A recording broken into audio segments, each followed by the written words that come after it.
And so I did like the 10 second start, and then I was dead sprint, right? So it looked like that, oh my gosh, this is very good. So I was sprint, I get around the corner, hop on the side of the gator, turn, and like have my instructor drive me around the course. But I would just be like waiting for it as we put around. And then I get back to the finish line and just wait. Second to they got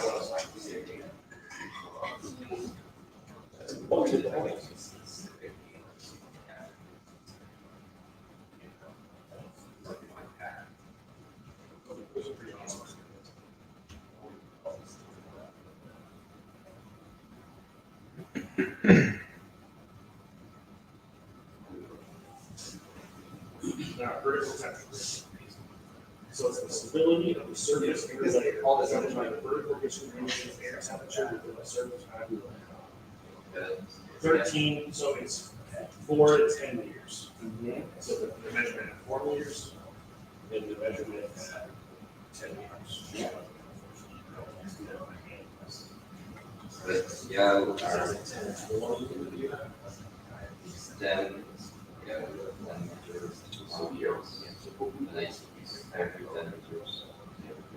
then it's 10, 20, 80, 100, 170. Well, the nice part is that we have the 10 inches. So all I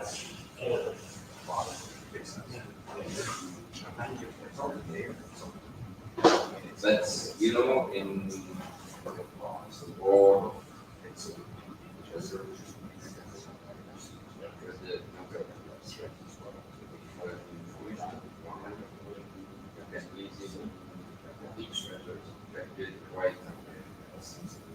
so because in my case, in Paris, when you calculate the trajectory of the US, at each duration, we calculate the temperature density, wind, direction, and speed at each point of the bullet. So I have some. So the one I'm concerned about, so you can actively tell them what's those different levels. Yeah. The area that is of concern for me is because at the ground level, basically that very first layer, they can have a. No. So it can either be colder at the surface of the Yeah. or warmer at the surface, warmer at the surface. If you have, for example, a sensor, you can. Yeah, well, so that's where the advantage, so for one of the designs has that 10 meter which means that I only need to get 40, which that does simplify that. But in that case, I think true for the winds, it start at 10, but for the temperature, it's start at 2. Yeah, you have the temperature, one for the temperature at 2 meters, it starts to mean in max. For the day, that's for the wind line. Was expecting that we have ground winds, so maybe between 0 and 10 is the same. So I don't know. we would just take whatever, so you say the wind direction. Yeah, but I think it's between 0 and 10 because I don't know. For wind direction, yes. For speed, With speed, obviously it doesn't matter. So the reason that matters, the reason that the temperature matters is neat. So the wind direction matters. The speed is kind of gonna matter, but it doesn't actually increase or decrease unless it's an extreme speed. It's like 50 knots or something. yeah. The big thing that matters for my operation is That's true, yeah. because it's gonna make, so when I do a structure, we have a mass condition, it's going to spread, which is actually good, we want it to disperse so that it can be made down by B, all that kind of stuff, or not be segregated from there. If we have an inverse, it's gonna hug the ground and it's gonna stay on that side. And that's actually what makes the things easier. But what you build gives me 50% of everything. The other, I just so have to be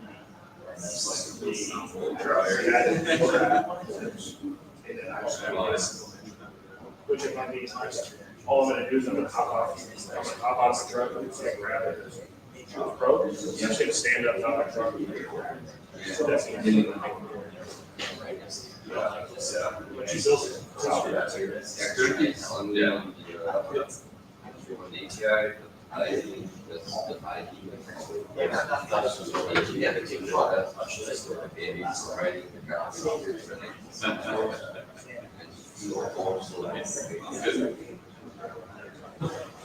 But yeah, I was fighting. Yeah. I need to.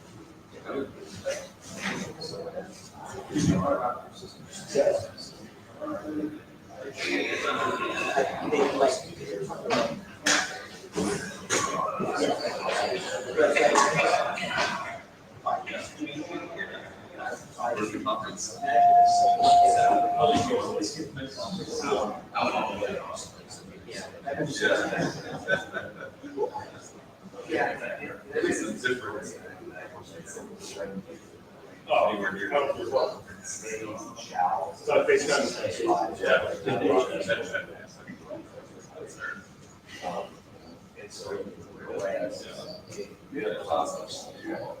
so it's kind of. Oh, cool.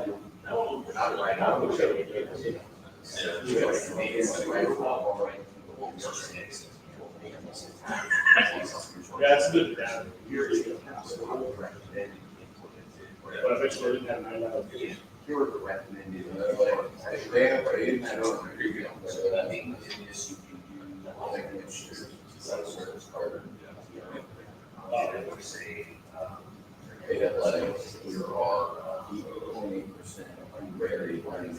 I'm not reading that.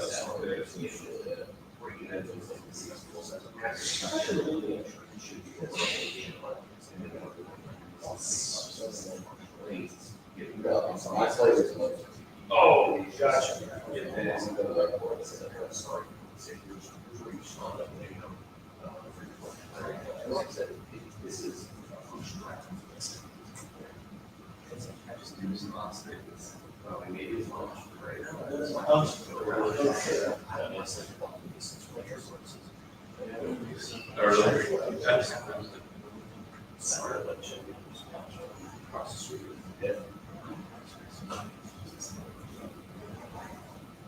Yeah.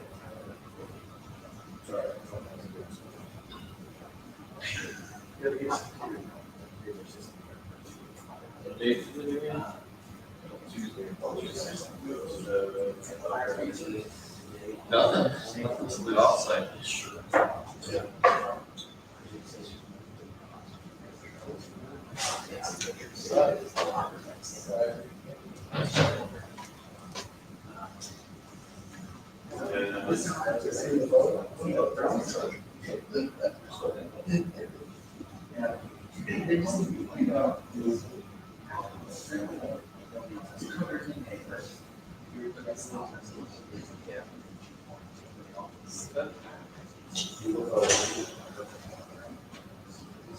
Yeah, but we've also got that.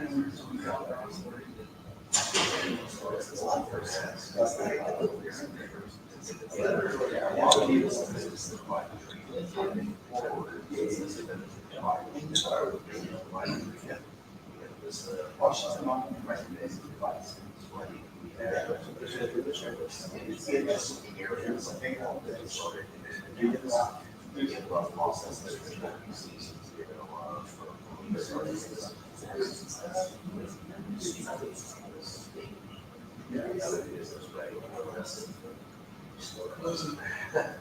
Yes, I mean, my reason, the incident percentage of this is that, yeah, the first 2 days, that does out. You're right, so it's not what 2 days ago, first stuff.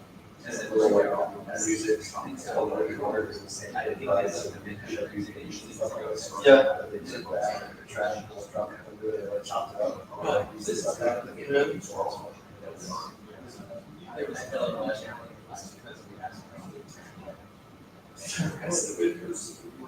You know what's crazy? I had like, so when younger, I didn't know that was from calendar. Yeah. And like, well,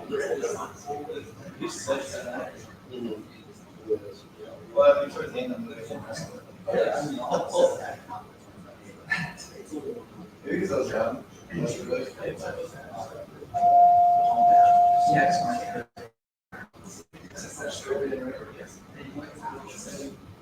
what? Yeah, I can't remember.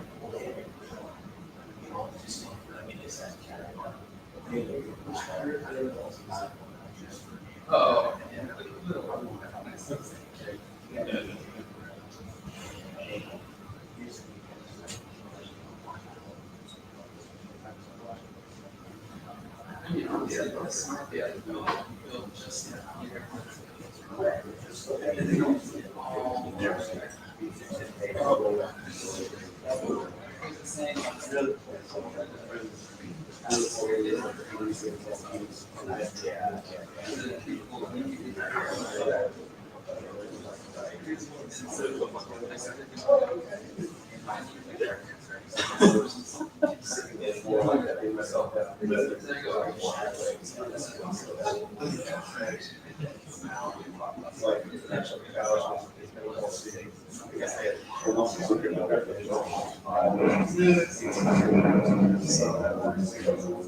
That's not set up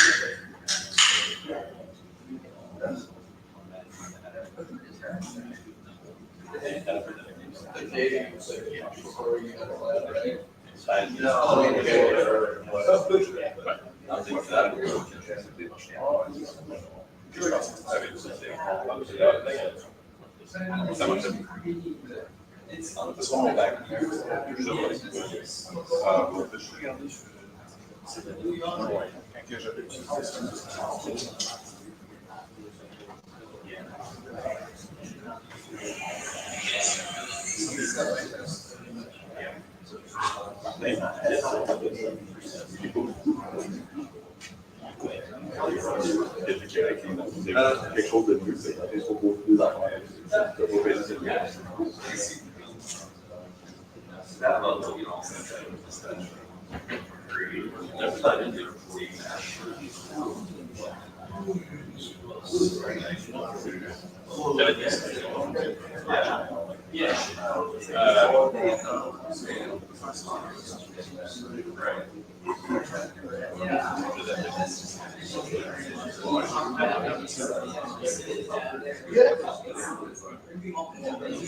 He's like, yeah.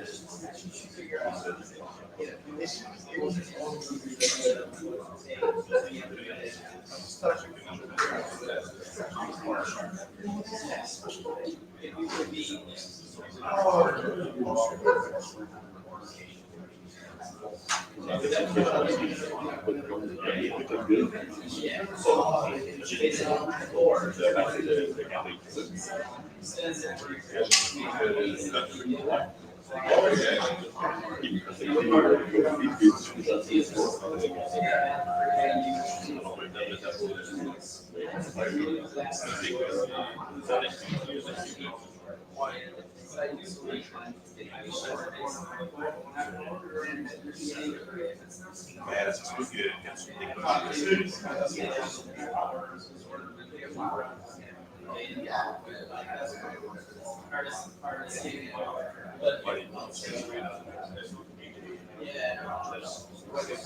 Why is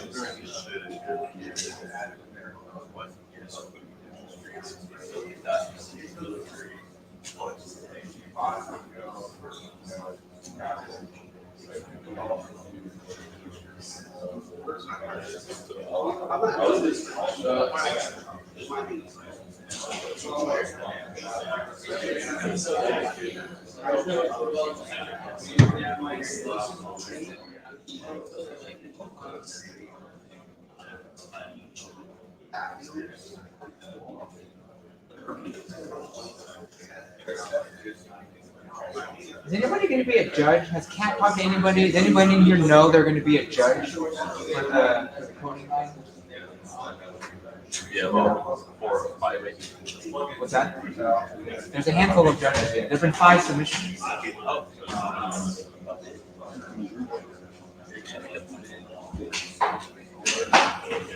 Just gotta hang out for a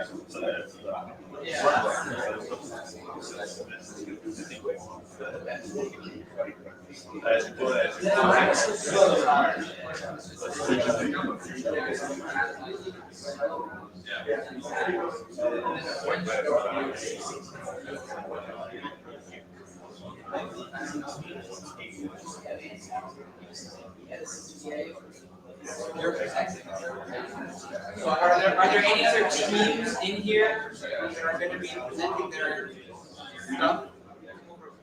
Anybody else presenting? Any coding teams?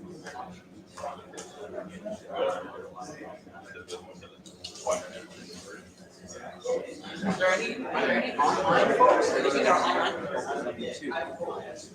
Are there any? Don't know.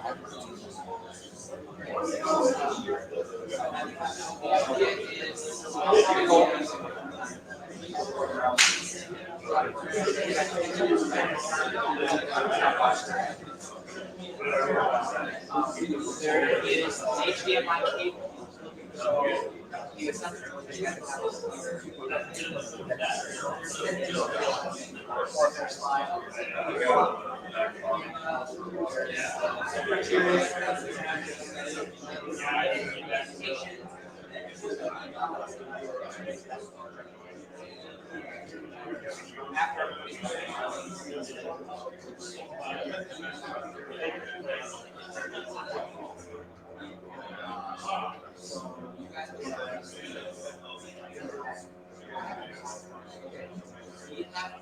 I have an HDMI.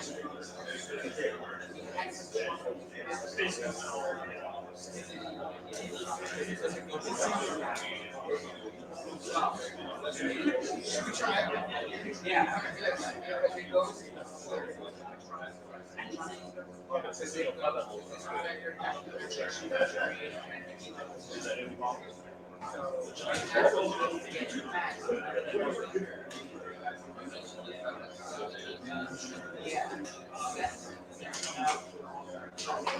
Well, so everything needs to.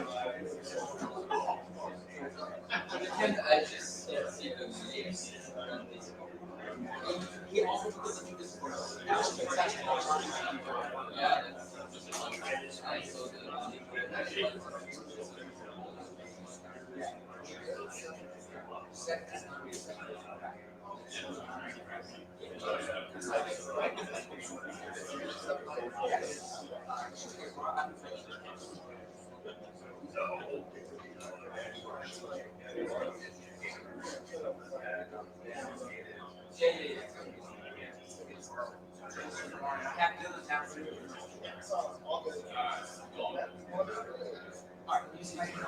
It's really just.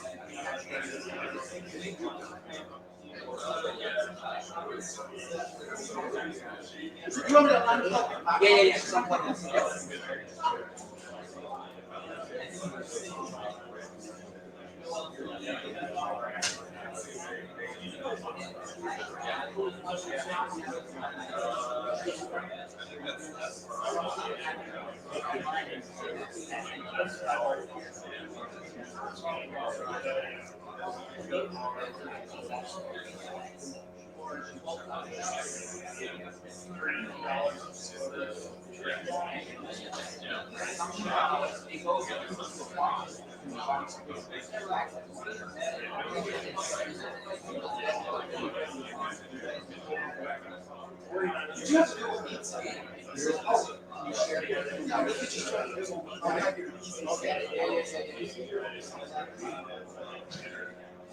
can also share from our Go to connect to Google Meet.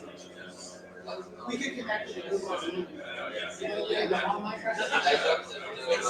It's on here. So if you connect it and share. Oh, yeah. Just bring up here. Okay. Yeah, so if you can connect, once you try mine isn't working. Windows. Linux. Linux might work. I think somebody yesterday.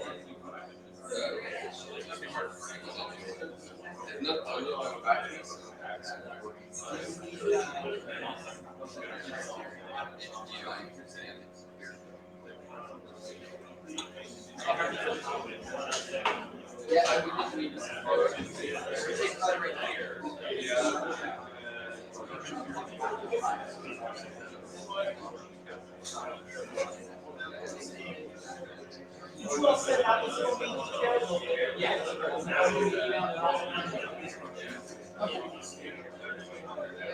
I also need that.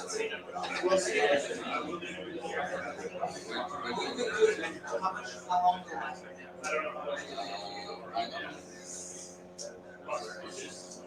Do you need a power? I've got a cable. Do you need a power cable?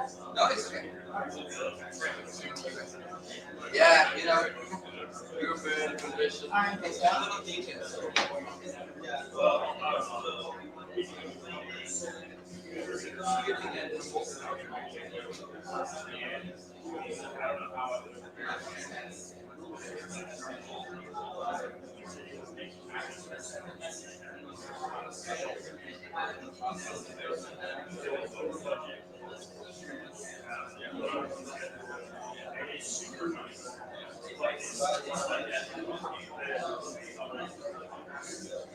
You go downstairs, it's just like,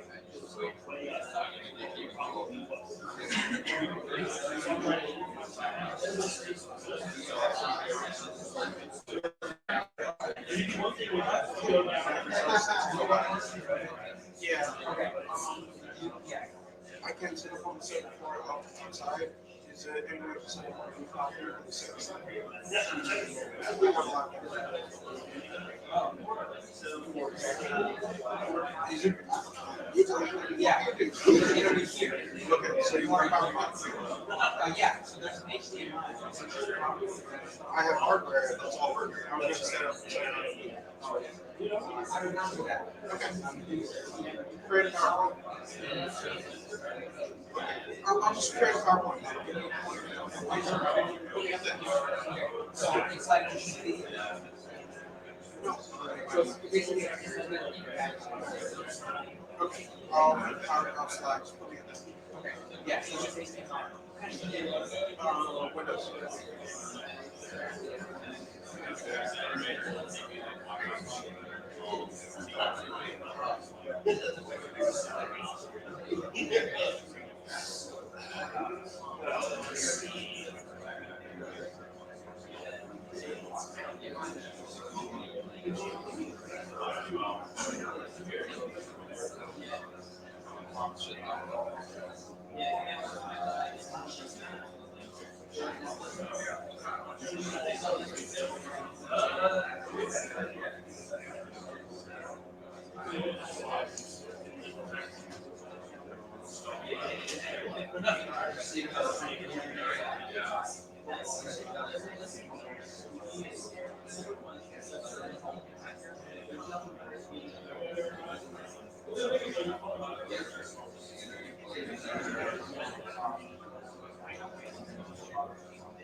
No, I can't.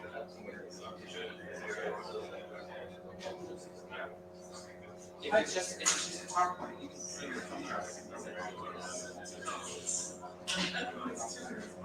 Michael, I don't see you. Okay. 1 second. Yeah, yeah, congratulations.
I know somebody in Discord said that they are presenting before the training. Oh, okay. I didn't need to.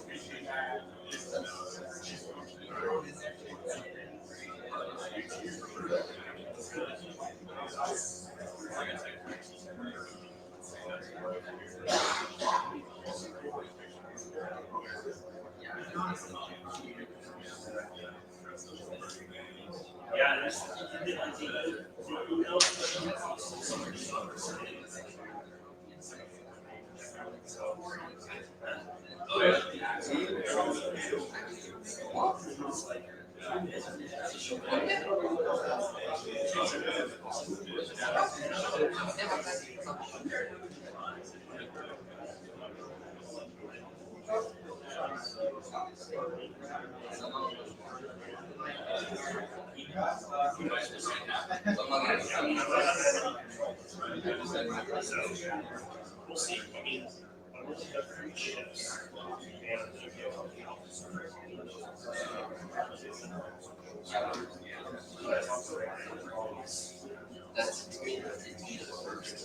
What's that?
Michael, looks like everyone has decided in your situation.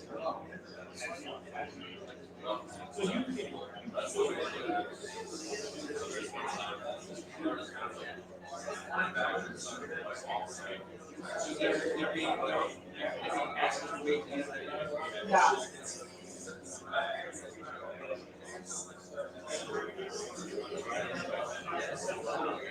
Well, this nice.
To be fair,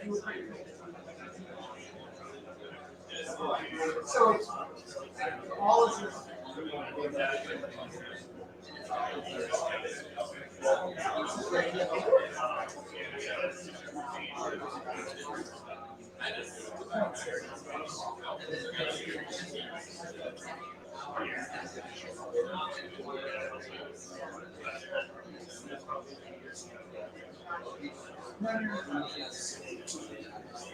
I wrote all of Yeah. I have and I can't use this way. Everything is.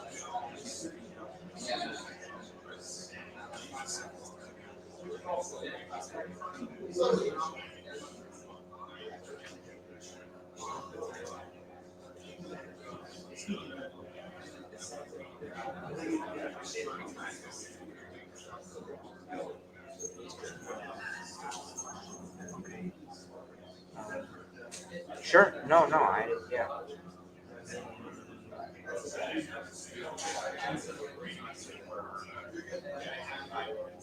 Okay, do that.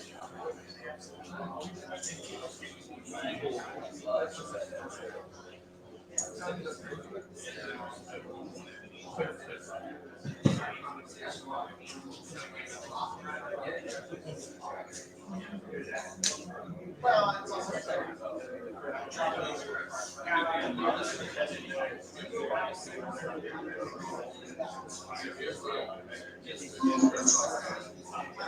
People coming in. Can you hear me, sir?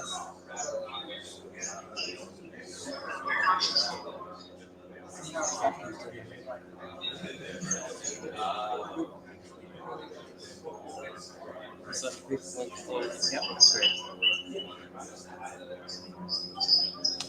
Second, can you hear me?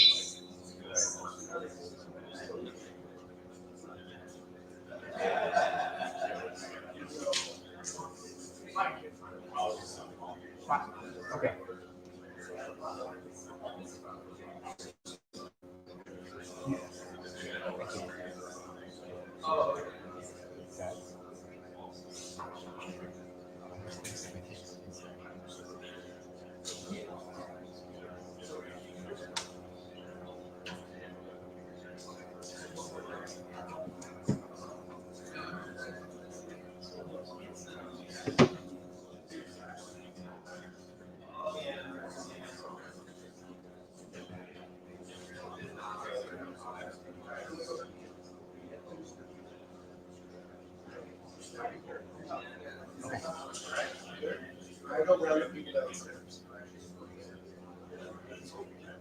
All right, just sit tight for a couple minutes. We'll get started in just a second. We're working through some logistics here.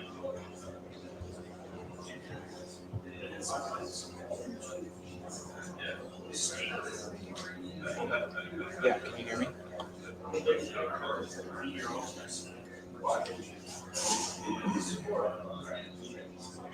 Yep. I do.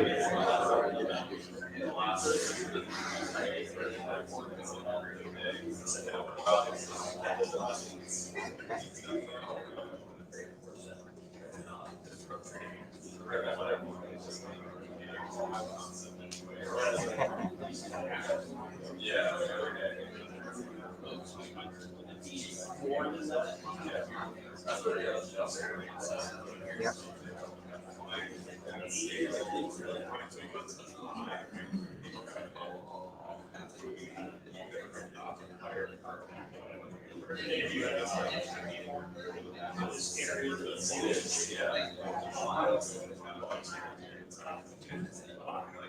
Twice?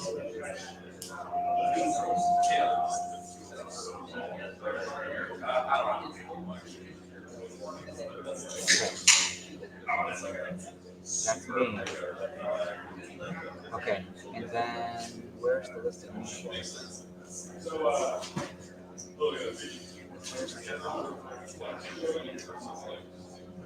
Like, how do I?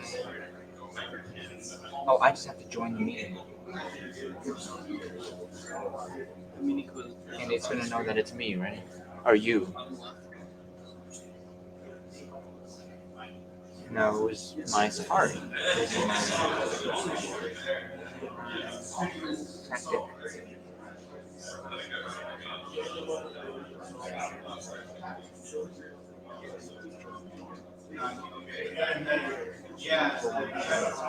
All right, got it. Perfect. All right, thanks, Ed. Okay. Yeah, no problem. All right, bye.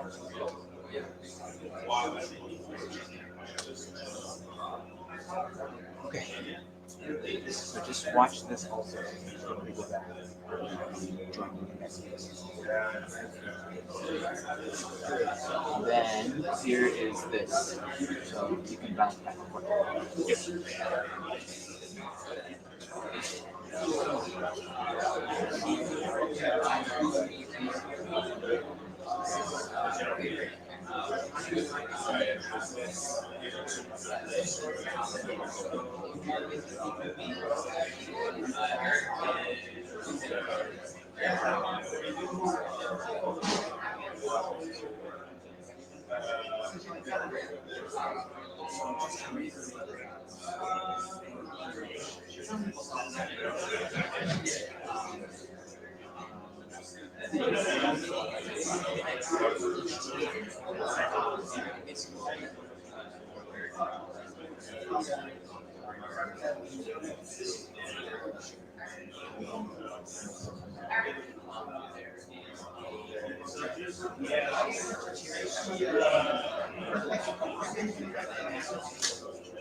Just pointing back. Do you work for NTIA? Huh? Do you work for NTIA? I work for First, which is under MTI. NTIA. Yeah. Who's your governor? I'm Charles. Charles, Gary. Nice to meet you. I work for the Air Force. Oh, okay. Yeah, I'm newer to the team here. Not sure how long I'll be here because I'm trying to separate the military. So I'm leaving my old job, and they're like, "Hey, we'd love to get some value out of it before I take off." So I might be here a couple months. One of the challenges for us in the Air Force is understanding who's doing what across the federal government. So that's what I'm trying to tackle. So, All right. Well, do you want to? give the business I don't know card. what time things will start. Yeah, I mean, You want to go and talk in another room? yeah, at some point. You want to do it now? You have time? Yeah, because I don't think things are done. Yeah.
Do you have access to the forms? Oh, don't worry about it. Don't worry about it.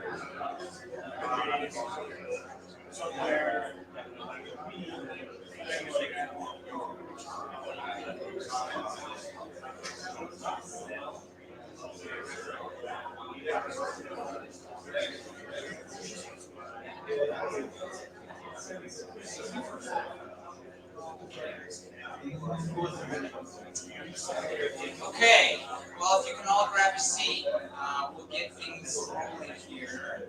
I apologize for the delay. I know it's a couple minutes behind.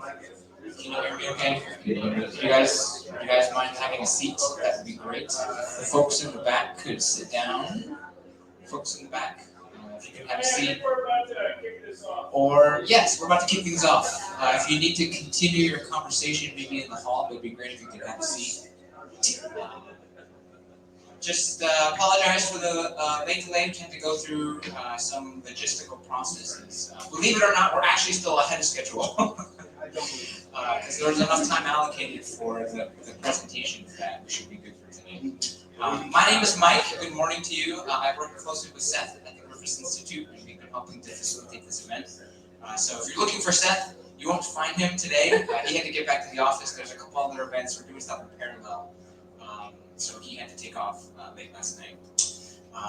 But welcome to the last day, day 3 of our TAKathon event. Today we'll be primarily focused on 2 things. One is the demo presentations from the folks that have been working online and in the room across the hall. And then there'll be one speaker just to kind of close us out this morning. Okay, so there are a list of 5 teams who are going to be presenting here. So they've been working, I believe, working on some projects here, which they will present here. We're giving them each team a maximum of 10 minutes to present, so there's an equal sort of time frame that everybody can present. There are, I believe, 5 judges now in the room who will be judging each of the projects based on a set of criteria. And then after some deliberation, the top 3 teams will be given a prize. I should be able to tell you what those prizes are. First prize is $2,000. I know that I was going to do that last. Let's start from the 3rd prize. And then work so the 3rd prize is $500 cash, 5 licensed seat at Argus Tech, TAK-ready Android tablets, and some swag.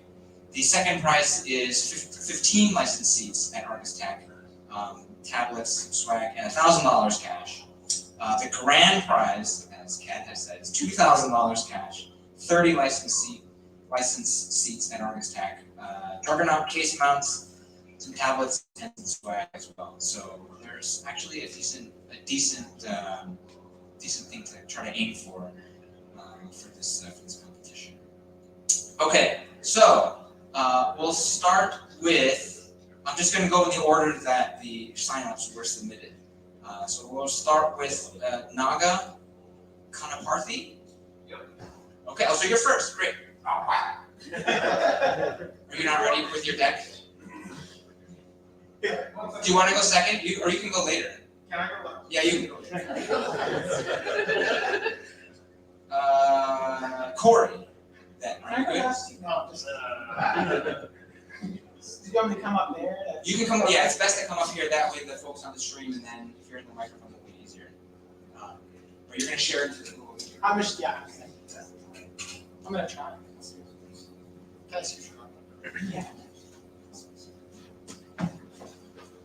All right, so good morning, everybody. My name is Corey Foy. I'm based out of North Carolina with the Public Safety Agency down there. One of the things that we've run into is, as we've started to deploy TAK, is we have a lot of individuals that are part of our search scenes or our incident scenes that we want to be able to get TAK to, but they don't necessarily have an Android device. I know a lot of our departments have standardized on iPhones, not on Androids. This is a great topic for the Samsung Event Center. I'm well aware of that. So what we want is basically a way to not have iTAK on their phone, but have a much simpler way to allow them to join our incidents, know where their location's at, and kind of brings them that. So what I have put together here is, let's see if we can do this.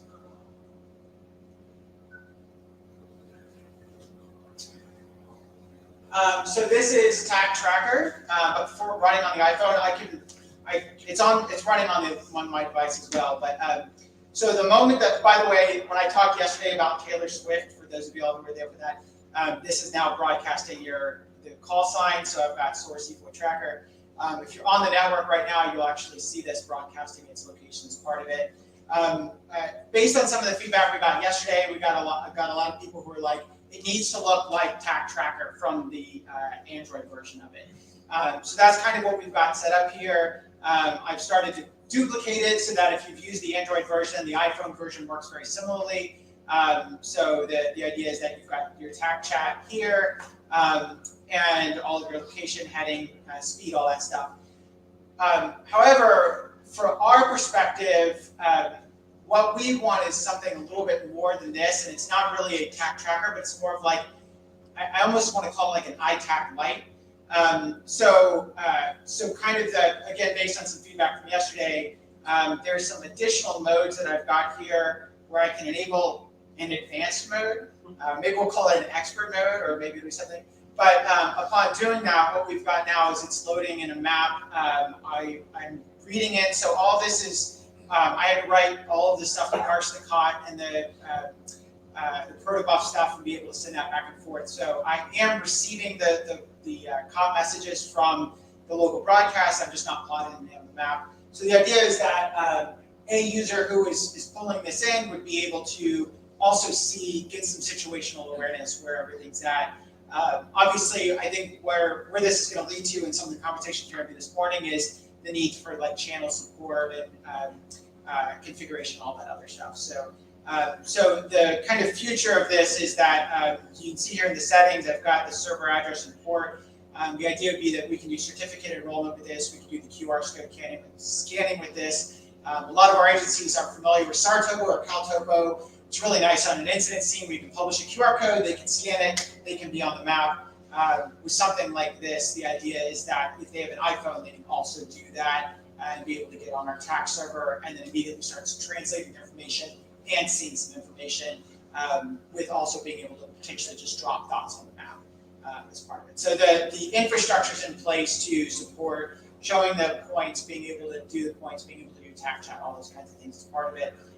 There's just some more, obviously, polish that needs to happen as part of this. So, but yeah, it's fully functional, so I can change my call sign here, and if I go back, it's actually publishing it right now again to with my updated thing with the user ID that's based off that.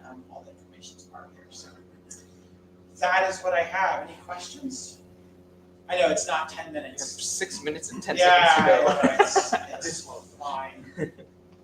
You're showing your position on the map. Are you showing the other people on the server as well? I'm not yet. So I'm reading that in, but I don't have that plotting yet on the map. A lot of the work was really in, because there's no, Greg has an amazing PyTAK library, but that doesn't work on iOS. So writing all of the parsers and for the XML, getting the TLS certs, all those kinds of things is really what there's a lot of like, this is the iceberg kind of problem of there's a lot of infrastructure behind it that now that it's there, we can start rapidly overlaying additional features to it. Nice. So sorry. So my plan for releasing this, I do have this up on GitHub. It's a private repository right now, so over the next week I'll clean that up. We'll publish this as open source as the plan for that, also getting it to the App Store. We'll start first with some test flights, so if you're interested in it, certainly find me and let me know. I can add you to that list or make sure that we're on Discord or Slack. We'll put some things there. We'll play with some of the test flight of it, and then the target of getting this into the App Store, or at least the basic, this basic TAK tracker version at the very least, pretty quickly into the store so that people can start playing music with it. Which server? I am on the simulator. So the question was, what server am I broadcasting to? On the simulator, it may not actually be broadcasting UDP. So there's restrictions with that, but whatever Wi-Fi network I'm on, which is the Penn Wi-Fi 5 gigahertz. So. Any other questions? All right, thank you. Great, thank you. Chuck, Corey.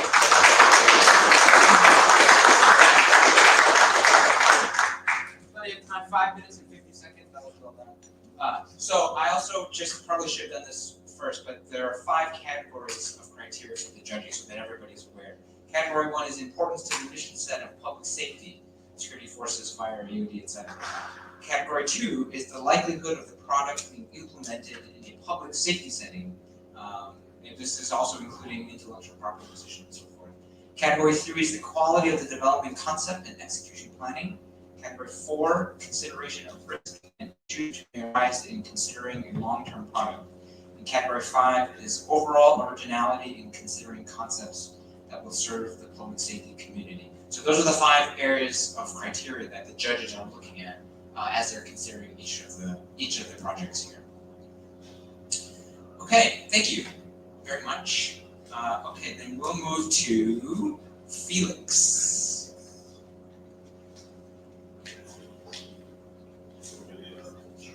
Okay, so you want to plug right in directly? No, I'll share with you. Share with, oh, okay, great. Can you find some? Yes.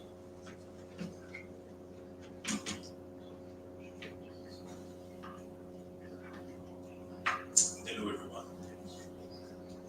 I'll just quickly share my screen.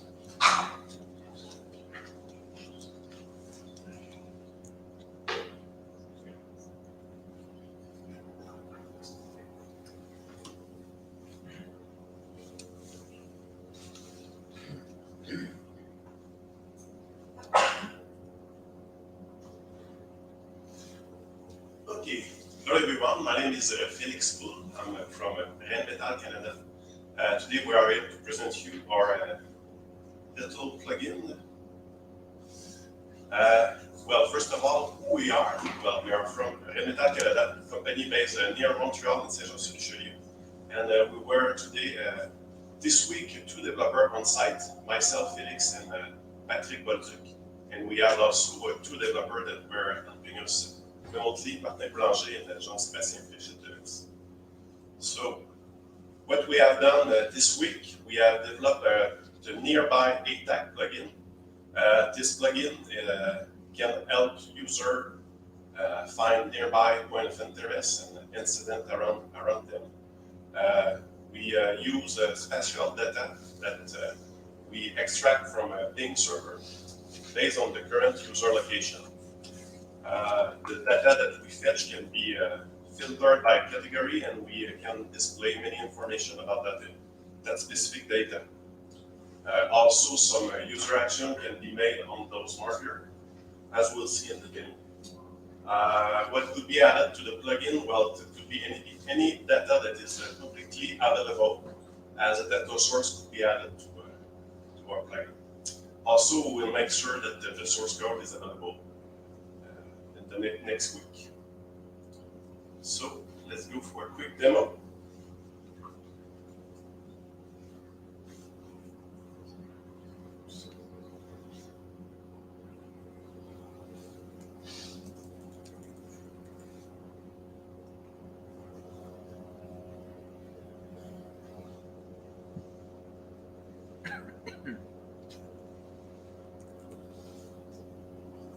Okay.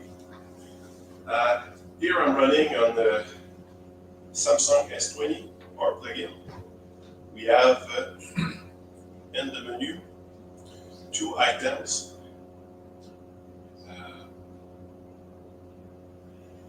They are displayed there.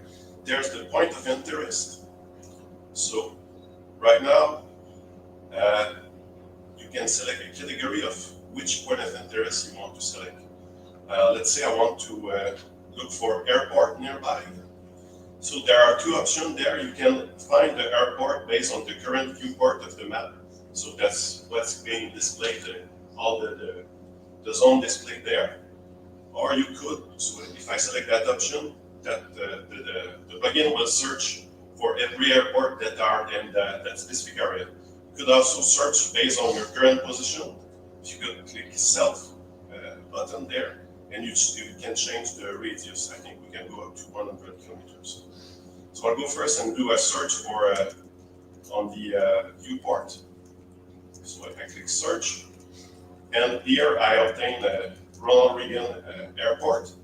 So I can add it to the map, either by clicking it or clicking add all, and you can see that the airport gets displayed there. So if I click on the airport there, I can get more information about it. I can even call them if I want them. So well, right now I don't have any SIM cards, so I won't call them. So just to show you, if I zoom out to that and do again the same search, but again on the airport. Oh, okay. I don't know why.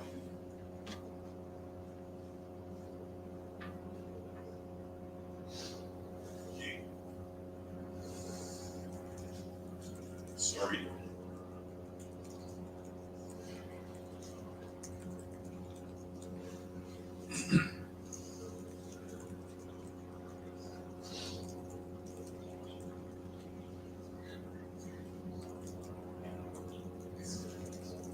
Okay, so we're back. I was doing the same search on the larger area, airport. Search. So now there are many more airports, and you can see where they are all located. So it's a very large search, but I could also search if I go back to my position in Washington. Let's say I change the category. I want to find, let's say, a fire station, and do the search. There are 2 fire stations around here. I add them to the map, and they get displayed where they are located. If the map gets cluttered, you can. The screen sharing issue. Yeah, there's an issue with the screen sharing. But what I was trying to explain is that you can go through the ATAC overlay and remove all the point of interest that was being added. I'll try to share back again. If I get still some time left. We have, 4.5 minutes.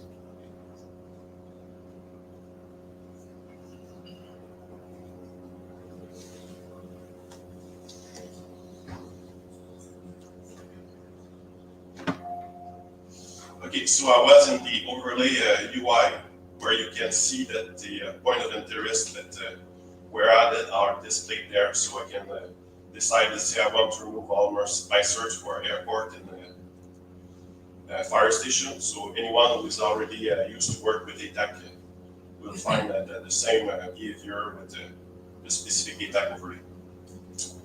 Another feature that we added is the incident.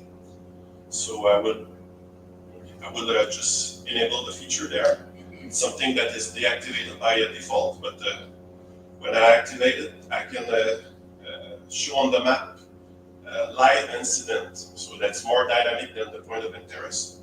So let's say I want to see all the incident type. You can also filter. You see a list there. There are many kind of incidents, so you could be interested in the accident, congestion, if you are driving around, stuff like that. So let's say we go with all the incident. So since this feature is more dynamic, based when you are moving the map, some incidents will get displayed. So I'm zooming out, and then you see, you don't see. I'll start it again. Were you seeing when I was selecting the incident? Yeah. Nice.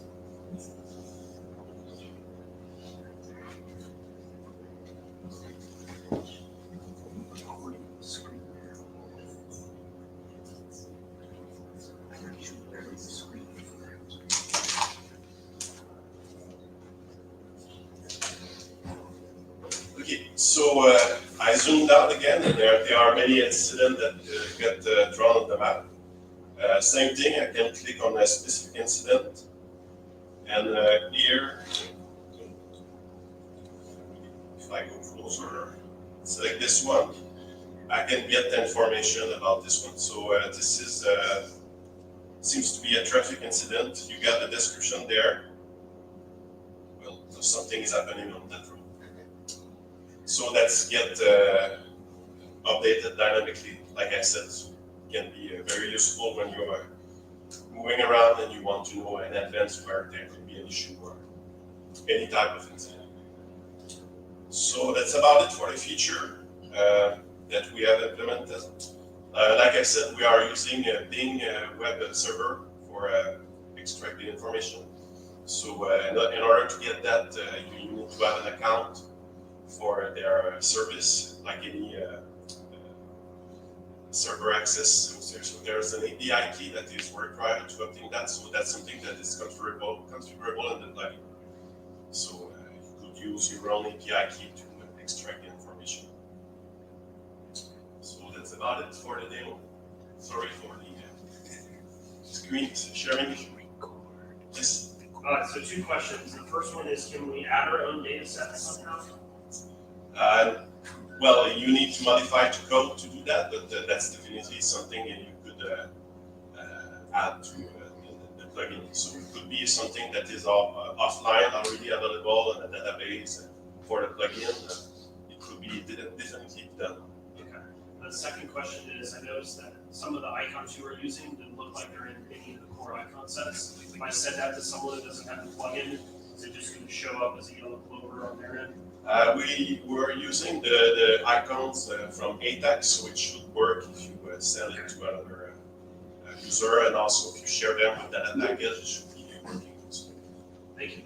So just to confirm, the plugin is separate from whatever base map I happen to have selected at the time in the client, right? It doesn't care if I'm looking at a different base map, right? No, it doesn't depend on if it's kind of Yes. So I want to make sure I understand that is once I click add, it's a subscription, so it's updating on an interval, or is it just a snapshot in time as soon as I request the information? For the point of interest, it's a snapshot, but basically most of them are static. And for the incident, it's dynamic. So when you're moving around. What's the interval? The interval, okay, sorry. Every time we move the map, we fetch the latest information based on the current viewport, on the current rectangle that is being displayed. And every minute we will also update. If you don't move, it will fetch the results. Thank you. So for the interest of judging, I think we'll stop there. But certainly if there are more questions, obviously we want to make sure there's time for facilitation for question and answer. So maybe just connect, right after. One more of our judges have questions. Well, I mean, it's passive. Sure. Sure. Okay. Okay. Thank you. Make sure our judges are Nice work.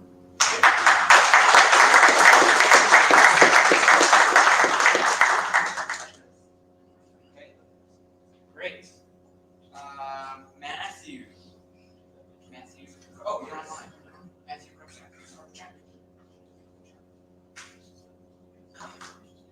That's me. Okay. Could you mute Yep. I'll be your here. microphone for your, just to prevent feedback? Awesome. Hi all, I'm Matthew Krupczak. I'm a developer in Atlanta, Georgia. And I'm the creator of a app called Open Athena for Android. This is a companion app for ATAK that lets common drones, Skydio, Parrot, Hotel, DJI, spot precise locations just through their images. It is a novel technique that basically uses a terrain raycast, where for any selected point in the drone image, it automatically extracts metadata and then lets you figure out exactly where something is on the ground. Let's see. I'm going to share my Android camera quick. It's not us. He's generating it. There we go.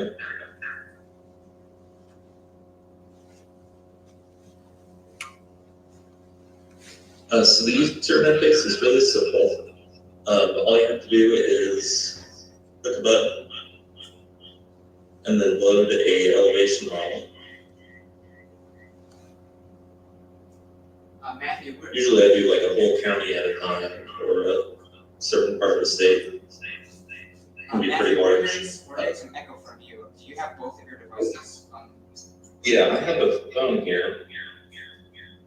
I'm trying to figure out a way to maybe have to keep it further. Yeah, that's really. Or can you mute the, yeah. I think it automatically mutes me for presenting. Let's see. I'll just do that. Or turn down the volume of your. Go to the speakers. Yeah, turn on your speaker. Yeah, it's not letting me. It's like I try to mute everything. This is Google doing this. Michael, can you force mute him from your, you go to the people down at the bottom right? And then force. Oh, he is muted. Okay, okay. All right, go ahead and we'll just try to bear with it. Can you hear me? Yeah, Yes. just go ahead. Okay. So you can load a very large area of the Earth with a very small file size. It supports both the GeoTIFF format and the DTED, like ATAC uses. So you just load an elevation model, then select a drone image. And the way the DJI controller works, you can even get drone images while you're still flying. And then all you gotta do is just select a plane.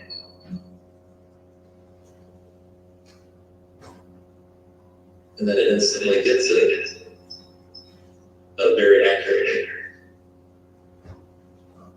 And then if we hit this button, it will show up as a cursor on target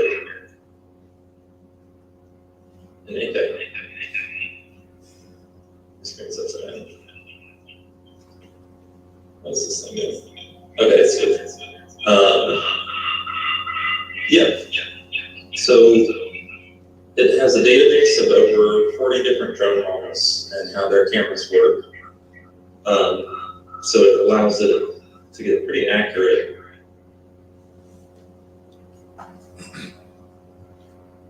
In terms of being able to select any point. This is useful for first responders. We're very interested in feedback from public safety people.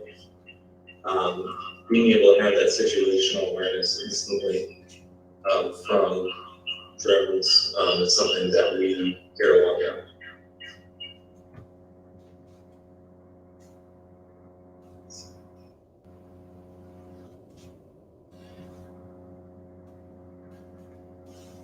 And then within ATAC,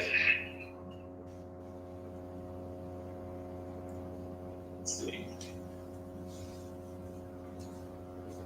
So if we actually look at one of these data points,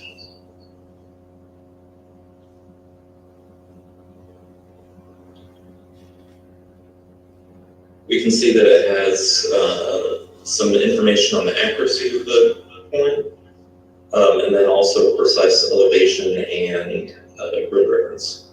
So it makes it very easy if you have drone images or you've just flown the drone to be able to pinpoint exactly where different spots are on the ground.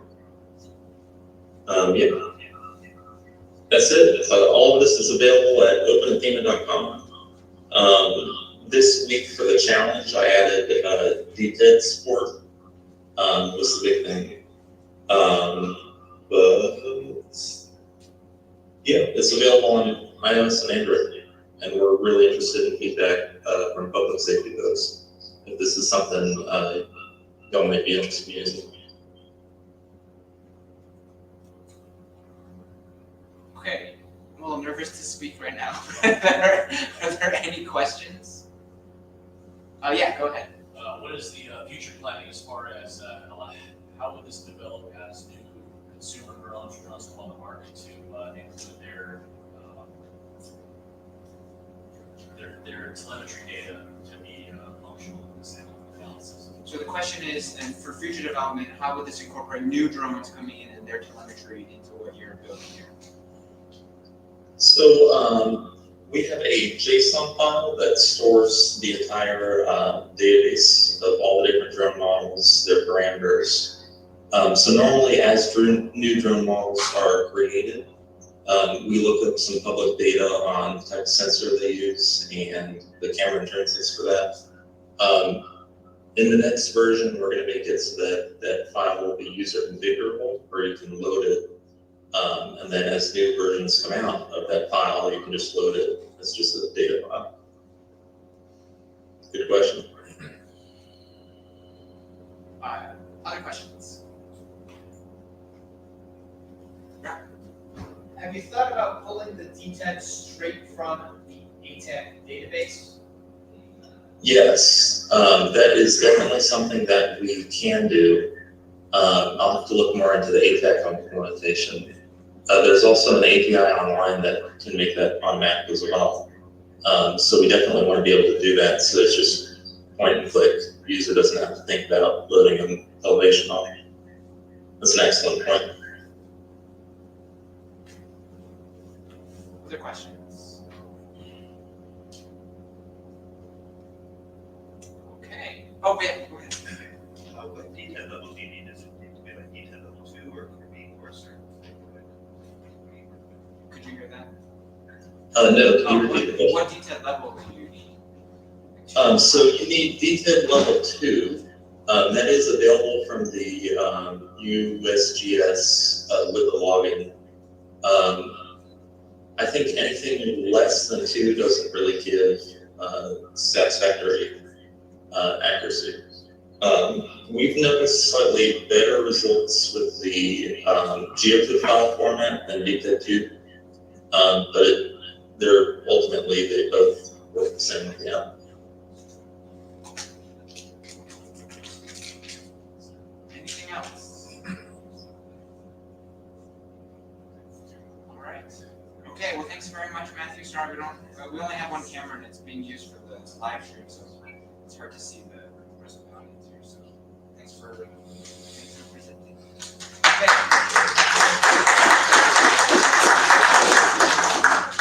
And then, John, or yes, right. So you're gonna represent right there. Matthew, if you wouldn't mind stopping your screen share from your phone. Yeah, that's then that would be great. Almost forgot. Thank you. We could probably share this. Yeah. And,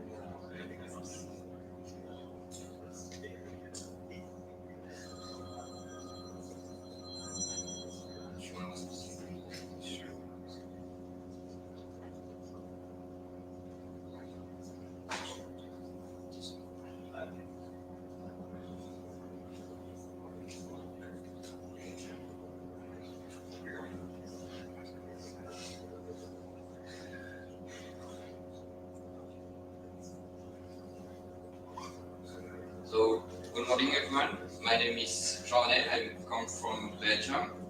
And I come here at Washington DC to present you the weather forecasting plugin. This plugin has a little background, exists since approximately 10 months and was developed firstly with the Discord community.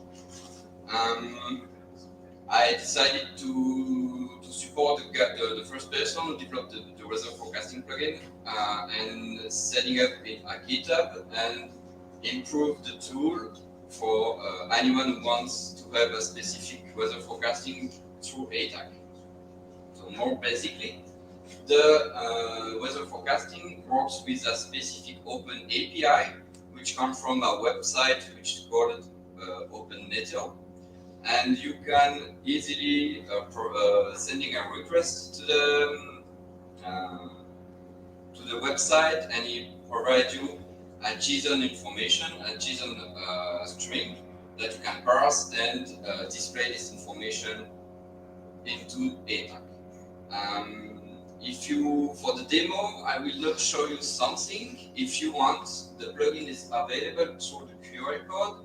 If you have TAKathon, you can download it for the version 4.9 or 4.8. So after that, for inside the plugin, the main idea is to translate the JSON to a Java array and display the possibilities that you can have the forecast on your position by 6 hours from the moment you request the weather forecast to 6 hours, but also a daily work forecasting for currently 4 days. We can go in a higher days, but it's still not implemented due to some interference issue. So yeah, this is the main idea for the plugin and the marine workflow.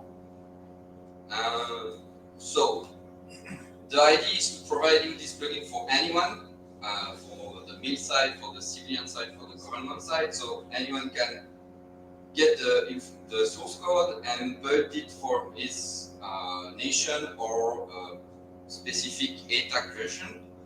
The API used in that case is a free license, so you can share the information, you can modify it, and you can recreate it as you want.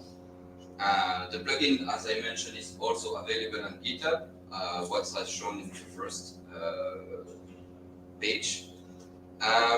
Currently, the idea of this plugin is mostly IDs, and we use it as a sandbox. So we search some input from public safety, from militaries, and we tried stuff in it, and after that we implement it and we officialize it for a better version and can be used anytime.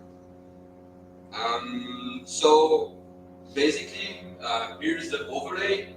So on that case, you have the forecasting. So you can you have on the river a specific button that you can click on it, and it will locate it you and sending the weather forecasting at your location. But in case of, if you, for example, you are currently traveling or you want to know what is the weather at your location, at your end location and travel, you can set a cursor point and decide to recast also the weather forecasting on that place. Yeah, and for it's approximately everything for this plugin. The last part is more discussion I had during these 3 days with public safety guys and military guys, with how we can improve this plugin for public safety. So here is a specific list. So depending on what it's, for example, we have the wind direction and speed are requested at different altitude. For the weather flight plan also, in case of you want to do some jump from an aircraft and guiding you from the air to the ground, having the possibilities to determine the wind direction and speed to ensure that you are arrived at the right place. Possibilities to integrate other API.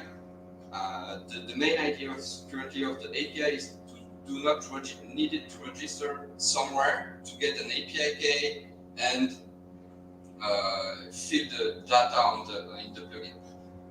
The main maybe issue you can encounter with the plugin is the fact that you need to have an internet connection currently. And through that, the idea is maybe providing the possibilities to use the cursor on target information. In the cursor on target, you have specific information that you can share with others who are maybe not have the internet connection, but are, for example, connected with radio node.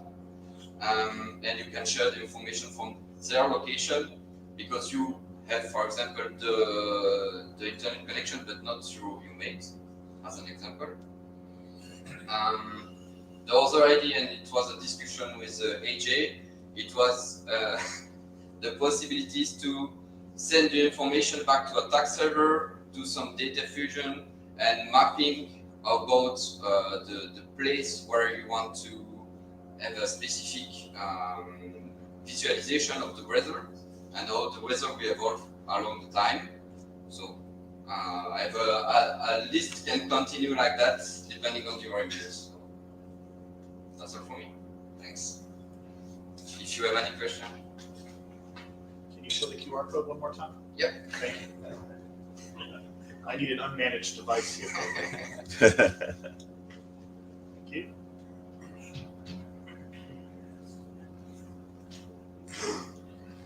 So, as far as capturing current weather warnings, advisories, and watches from weather stations, is that possible to do to get to the end users of the coming?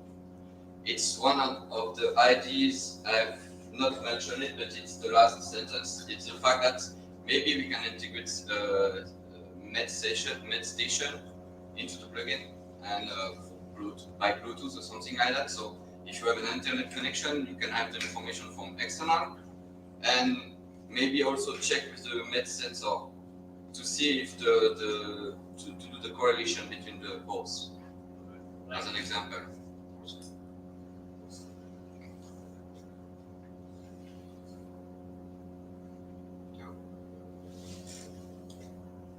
It was clear. That's great. Oh, my English was so bad that anyone will understand. That's very good. Thank you very much. Thank you.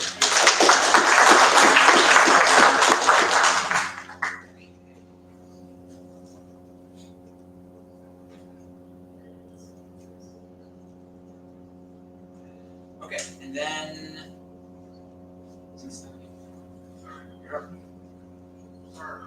No, it's all right.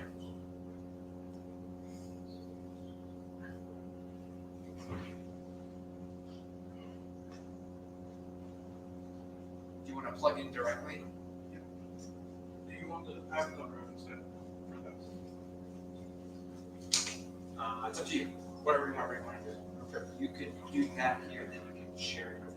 Oh, I guess, yeah, because maybe it's not more copy this one.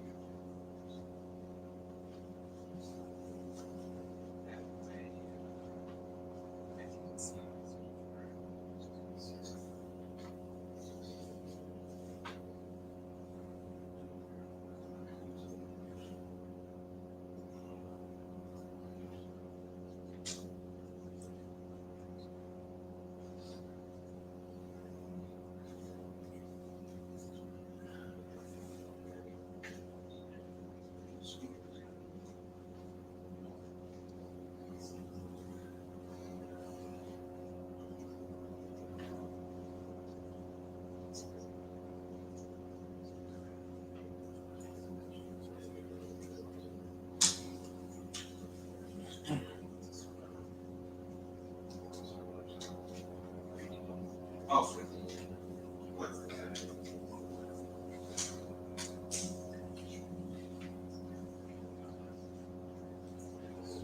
which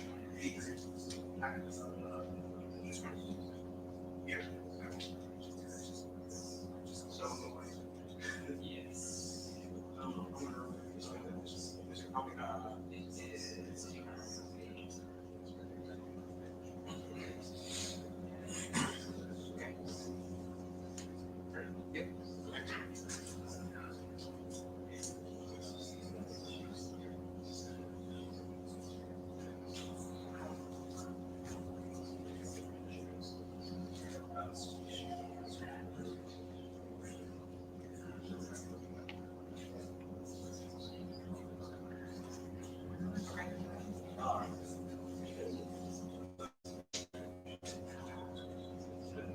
Yes.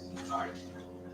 All right, well, thank you very much. My name is Dr. Ed DeVilliers. I'm the founder of DeVilliers Technology Solutions, or DevilTech. Now I'm here with, my lead developer here, TAKathon. Quick thing is going to be showing our integration this week with the tax server with our product, the Forum, which is an emergency management C2SA application, commercially developed product that right now is being used in the Bahamas and Jayeta South with Caribbean partner nations and such. So with that, I'm going to just go through a very quick introduction of the product itself so you understand what we're integrating. We're we're doing interoperability with the TAK server, so you understand that piece. And then Naga will come in and tell you what he's done during the week. So Liquorum, commercial C2SA application cross-platform. It's a Java app, can run on Linux or Windows, can even run on ARM, although we haven't really seen much interest in that so far. So really x86 based. Key thing initially was developed with this new Iridium data voice radio done by 5Y Systems, which is an excellent product. It's mainly used in push-to-talk. So the system itself is very much a peer-to-peer type application. And we designed it to be able to be used by a whole host of different target users, be it foot mobile, platform oriented, or command center. Because it's commercial, we've internationalized the product, so it supports several different languages and does a lot of different, basic C2SA type functions that you're used to. To give it a broad context,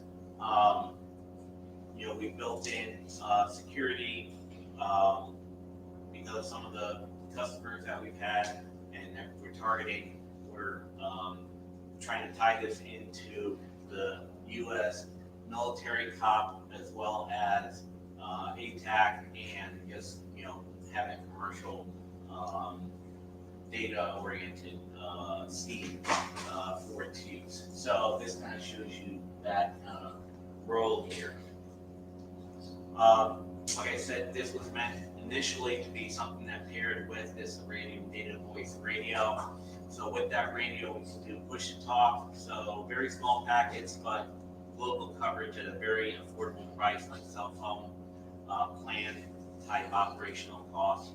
Or we can do telephony, which is kind of your normal Iridium based cost, which is high from a call perspective, but you can have very targeted communications to anyone in the world with a cell phone or landline. So we can deal with a lot of different DDL type, disconnected, intermittent, low bandwidth type communications, as well as normal cell phone coverage. So that's very basic of the forum. I didn't want to take too much time there, so I'll give it to Naga to present what he's done. Short and dirty story, I got read-only unsecure connection to TAK. I set up a TAK server at my office remotely using Docker. 4.9 was set up. I connected to the server, and as you can see, we have over here Android. That's the UID from my cell phone. That was done within the past 48 hours. And that's just a simple TCP unsecure connection into the TAK server I set up. We will integrate TSL later, and I also have transmit partially working. It just crashes right now, so I'm not gonna, it's not useful. And the reason we're doing this is we're hoping to add a whole new column here for Liquorum. And we're hoping to hit the edge cases where most of these products can't do it, either due to the DoD limitations or restrictions. That's our end goal here for Liquorum. I don't know if we're going to get all of these done, but I want to really find out what things that these products cannot get done that Liquorum can get done for you. And some of our latest customers, as you mentioned earlier, are in the Bahamas, Caribbean, and they're mostly foreign military sales during emergency response situations. Do you have any additional points there?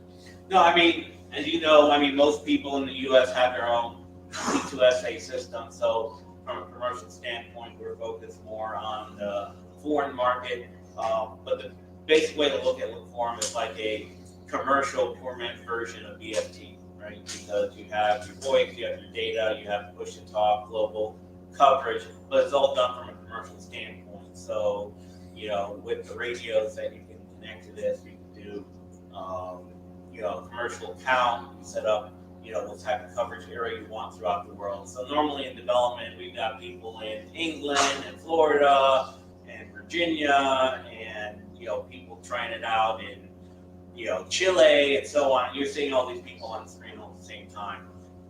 So it's a very, broad product in terms of its ability for use.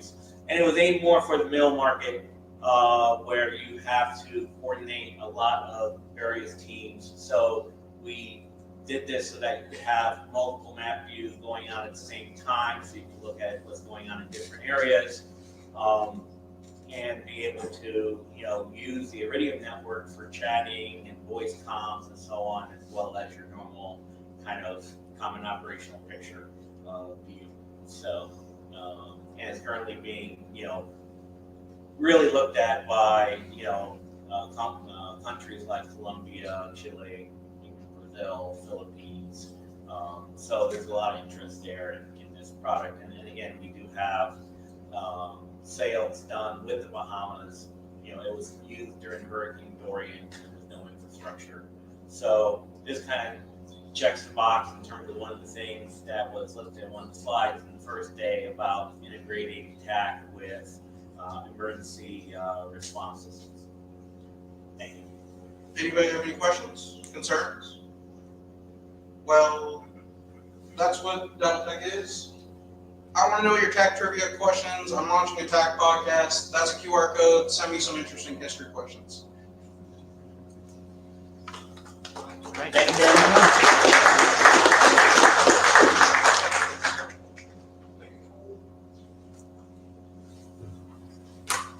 Okay.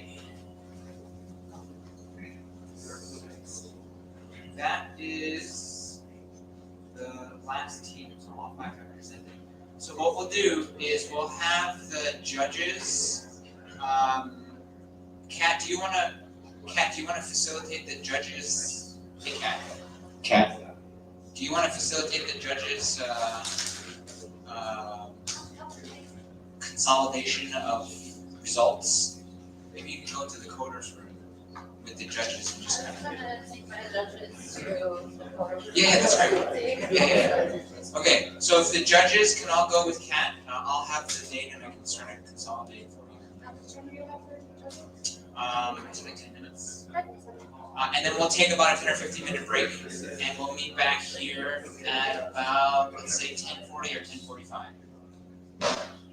So we're on break now until 10:45. We're on break now until 10:45. Ish. Yeah. For my part, Yes. Yes. Do you have, Yeah.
We're gonna get started again here, if you guys could all have a seat.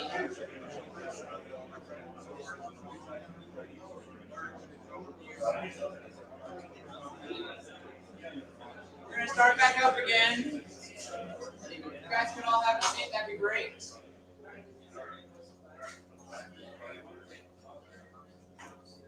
Great.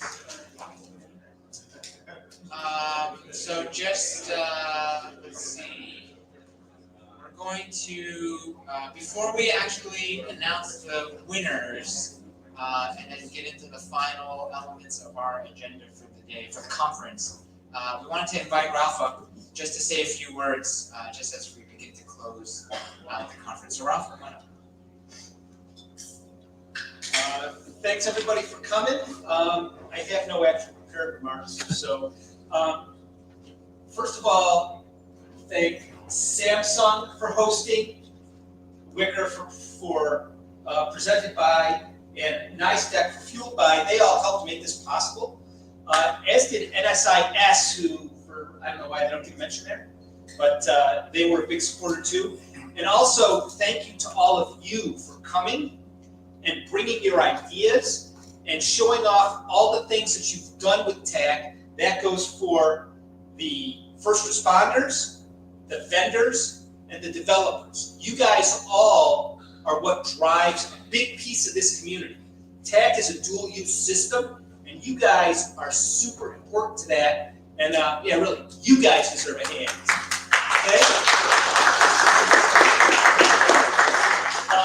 My goals for this were to focus on the dual-use aspects of TAK for first responders, and also somewhat selfishly to get a bunch of ideas for what we should do next.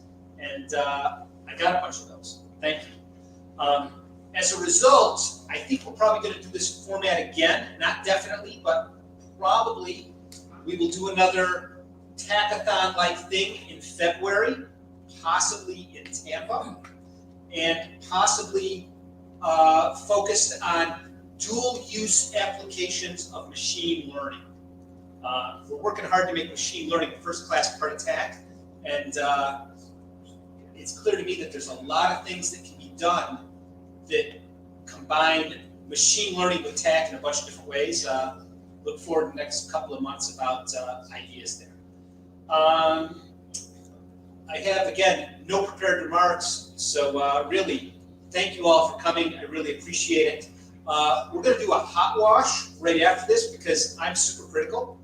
And I'd like to know what we did well, but more importantly, I'd like to know what we can do to improve this for that next event, assuming we do it. So anybody who has ideas or suggestions, or especially criticisms that we can address, I'd love to hear them.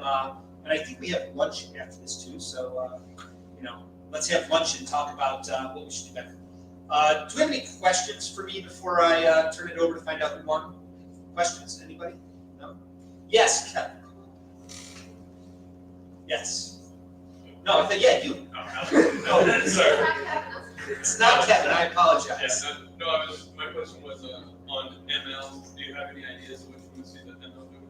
I got a bunch of ideas, actually. Anything good? So, all good. So, two things that I really want are, we're going to have speech be a first-class interface with TAK in the next 2 years. And what do you want to say to TAK to have it do? There are multiple levels there. We're toying with the idea of building a prototype to easily build on at the next TAKathon, which will only be populated with a public model, but let people add stuff to it. A second obvious thing that is dual use is we need to have our maps machine learning annotated.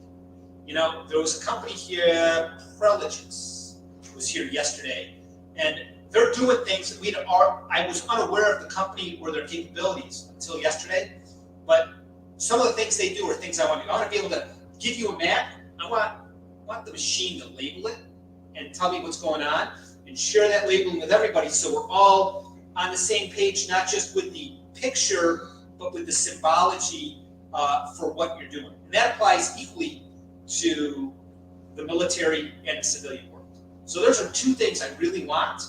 But also, we have developed the search and rescue tool framework that easily could have a machine learning model in it. I'd love to see that too. But also, there's 5 ideas in this room that are better than any of those. And I can't wait to hear what they are. So, there you go. Other questions? I turn it back over to you, Mike. Oh, okay. Yes, you can say, yeah. Tell me what I One thing, so this has been my first large scale event with the Air Force that I supported, and I just wanted to shout out to all of our panelists that helped, because I knew I wasn't the best shielded at some points, but I really appreciate you guys going out. You're really all stars, and I look forward to working with you guys again.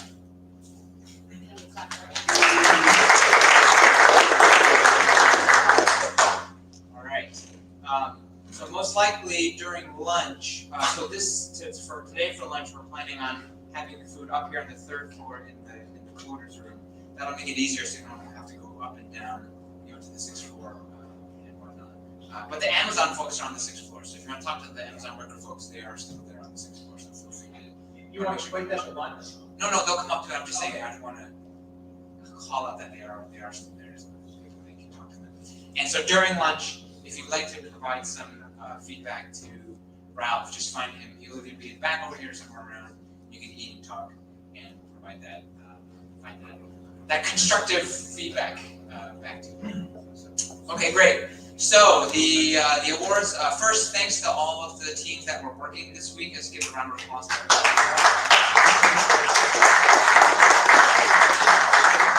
Obviously, a lot of work being done in the community, and we saw some of it here as well. So the top 3 teams, as I mentioned, will actually get an award. So the judges had a chance to talk and to sort of convene and look at their scores and have some conversation. So we'll start with the 3rd place team. Let me just make sure.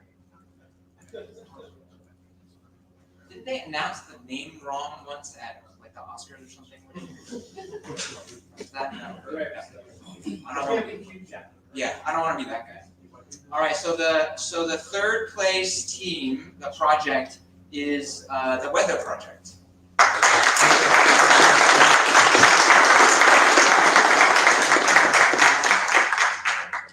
Okay, here you go. Here's the stuff, and then we'll coordinate with you with the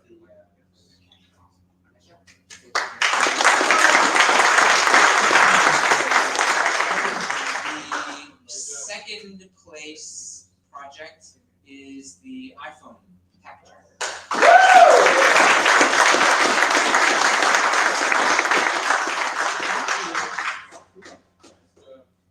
And the grand prize winner this year is the Nearby folks.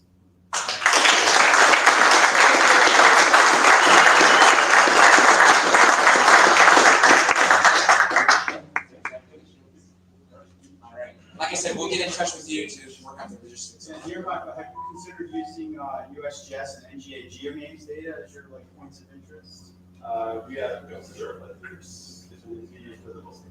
Okay. It's got like 20 million points of interest worldwide. The U.S. government spends a huge amount of money every year building out USGS, USA, and NGA for outside the USA worldwide. It's got 9 categories from administrative places, populated places, localities, all the way down to the spot features, which are the airports and border crossings and those hospitals and government buildings, to the land features, like this peak and summit, this mountain, or water features, this lake name, to the undersea features. There's 9 categories, really great data set. And it's a text limited file that you can download every Monday. They update it. It's free. Yeah, it's free. They also have mapping services if you want to consume their mapping services. I have an iOS app called Geonames Map Explorer that uses data. Won the grand challenge 3 years ago. used to be on the Geo house. What should I do that for? All right, well, we appreciate everyone's work on that, and looking forward. So before we introduce the last speaker, what I'd like to do is have everybody stand up. Everybody stand up. And I know that there's a lot of work that has been done within the TAC community for many, many years. So what I'd like to do, we have one more gift package here. It's a small one, it's a nice one. What I'd like to do is to just kind of see how long people have been working in the TAC community.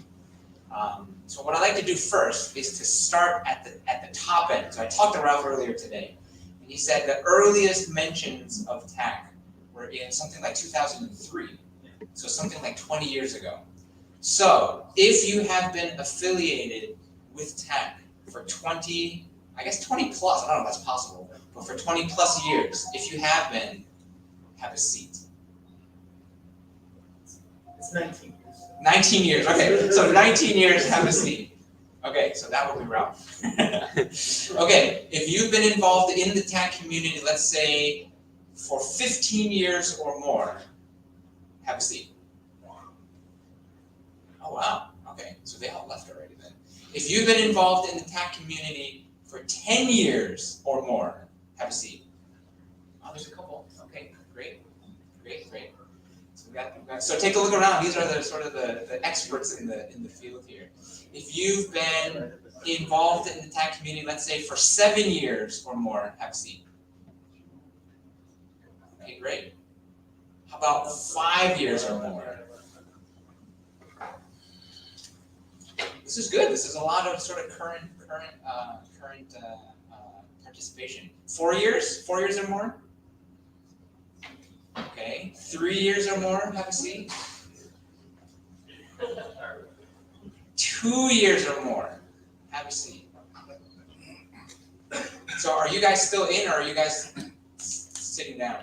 You're sitting down. Anybody in the back who's okay? 2 years still in. So that was 2 years. 1 year? Okay, so 1 year, let's go a couple months, let's say 10 months. You've been in the community 10 months. I feel like you're calling us out first. 8 months? 6 months? Last week? 4 months? 2 months? All right. So between 2 months. So how long have you been involved in TAC? 3. 3 months. How about you guys? Yeah. About 3. Do we have to go to weeks now? So I only have 1. Give it to them. All right, we'll give it to you guys. Yeah. All right, so where are you guys from? Where are you guys from? We're Patrick, Florida. So cash value less than $20, right? This is, yeah. I already got one, so. And they were on the development challenge too. Ah, great. So you can kind of see over the years, and so those of you who have been around for a long time, interact with the folks that are new. I think it's a good way to keep the community going and looking forward. So I'm glad that there's a lot of, sort of within the last 5 to 10 years or so, so that's very good. So appreciate you guys all coming. All right, so I'm going to introduce Jared from let me get this right here. He's the director of the Texas Public Safety Solutions, and he's going to bring the closing keynote. So just give us a minute here to switch computers, and then we'll have him present.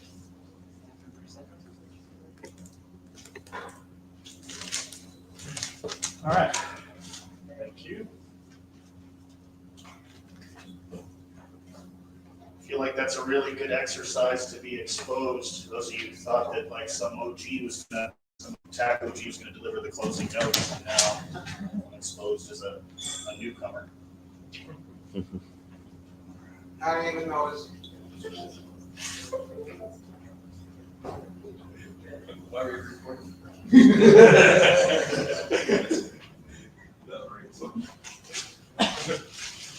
All right, we will get started. So, for those of you that don't know me, my name is Jared Vandenhoevel, as said, Director of Public Safety Solutions at the Texas Department of Public Safety. We're statewide police, highway patrol, all that good stuff. Public Safety Solutions, what the heck does that mean? I'm in charge of cell phones, a lot of the mobile app portfolio for my agency. I've been there 13 years. We also run something like a collaboration space, innovation lab. We actually hosted a public safety TAK event last summer where I first met a lot of the folks here. And then, the other thing that we do is we host TAK as a service for Texas public safety agencies. And in a minute, you'll kind of find out why I'm pretty passionate about doing that. So obligatory TAK screenshots. If I don't have any of those, approve it. What am I even doing here, right? So it's just approved this from yesterday. We're very, very active, particularly on the southern border with Mexico, with some of our partner agencies. On a standing basis, we host Texas National Guard. We host Texas Parks and Wildlife Department, who patrol the Rio Grande River with our teams. We host some local sheriff's offices, and there was one on yesterday. Since Charles mentioned our Skittles picture, I figured I'd show that just for fun, brag a little bit. But we put a lot of people on this tool in the past for special events. This happened to be Final Four. This is outside the George R. Brown Convention Center in Discovery Green in Houston, for those of you that know the area. Probably 200-300 officers just in this. I don't even know if it's a square mile. So just a fun little side note, if you're thinking about user interface and design, I'm presenting you with a challenge, which is how do we make this sort of stuff a little bit easier to digest? And notice I don't even have any landmarks on there. It becomes an art real quick about how you display relevant information to people when they need it in a digestible format. And we can put some dots on the map for special events where this tool shines. So just a side note, something to think about for future evolutions. A fun challenge to solve. I included one cool thing, only I didn't plan to, but I realized during the course of some of my conversations in here, maybe some people hadn't seen Brad's mention of it in his presentation, but this clip kind of highlights the power of TAK, right? And this is an example where we've got an aircraft that is connected to the internet. It's running TAK in the background. And we have this beautiful integration to a company called Shotover Systems, which is what the TFO, the Tactical Flight Officer, is running live in their camera. So what you see are the live locations of our people on the ground with their call signs, their radio call signs, in the operator's view. So those guys on the ground are obviously running TAK. This is just tremendous power, tremendous situational awareness that is at our fingertips. And the really cool thing is we didn't pay a dime for any of this stuff, right? I mean, of course, we have to have an internet connection on the bird. We already had the software to run this stuff on the aircraft. It was as simple as installing TAK, certifying it, and I mean, we get military-grade situational awareness and air-to-ground coordination. We're talking about somebody shows up, they can see a call sign before they can even resolve who that person is and start calling the play-by-play without having to do that big dance of getting on the radio and figuring out who's who and trying to pass coordinates. And I've been there plenty of times listening to first responders pass coordinates, and a lot of them are really bad at it. I got to tell you that. So the more we can kind of take them out of that and say, make it easy, push a button, put it on the map, and that situational awareness, that shared consciousness, as AJ put it, starts happening. So TAK is cool. I want to make sure that you guys catch that from me. So this is where I confess that when I was asked to present at this, I didn't know there was such a thing as a closing keynote. So I looked it up, I did extensive research, and I found that the purpose of a closing keynote is to try and tie some threads together, give a summary of the event, and send people off motivated maybe for the next event or to go and do good things. And so now that I am a certified closer, I will tie some of those threads together. I was actually pleasantly surprised that some of those things came up. I'm really glad that I waited until last night to finalize this presentation because some of y'all were frankly stealing my thunder. So I had to kind of take some stuff back that I had in mind. But also, contrary to what the internet recommends, before we go into motivation, I want to do a little bit more level setting and real talk, because I think it's really important that people understand that while TAK is awesome, that's why we're here.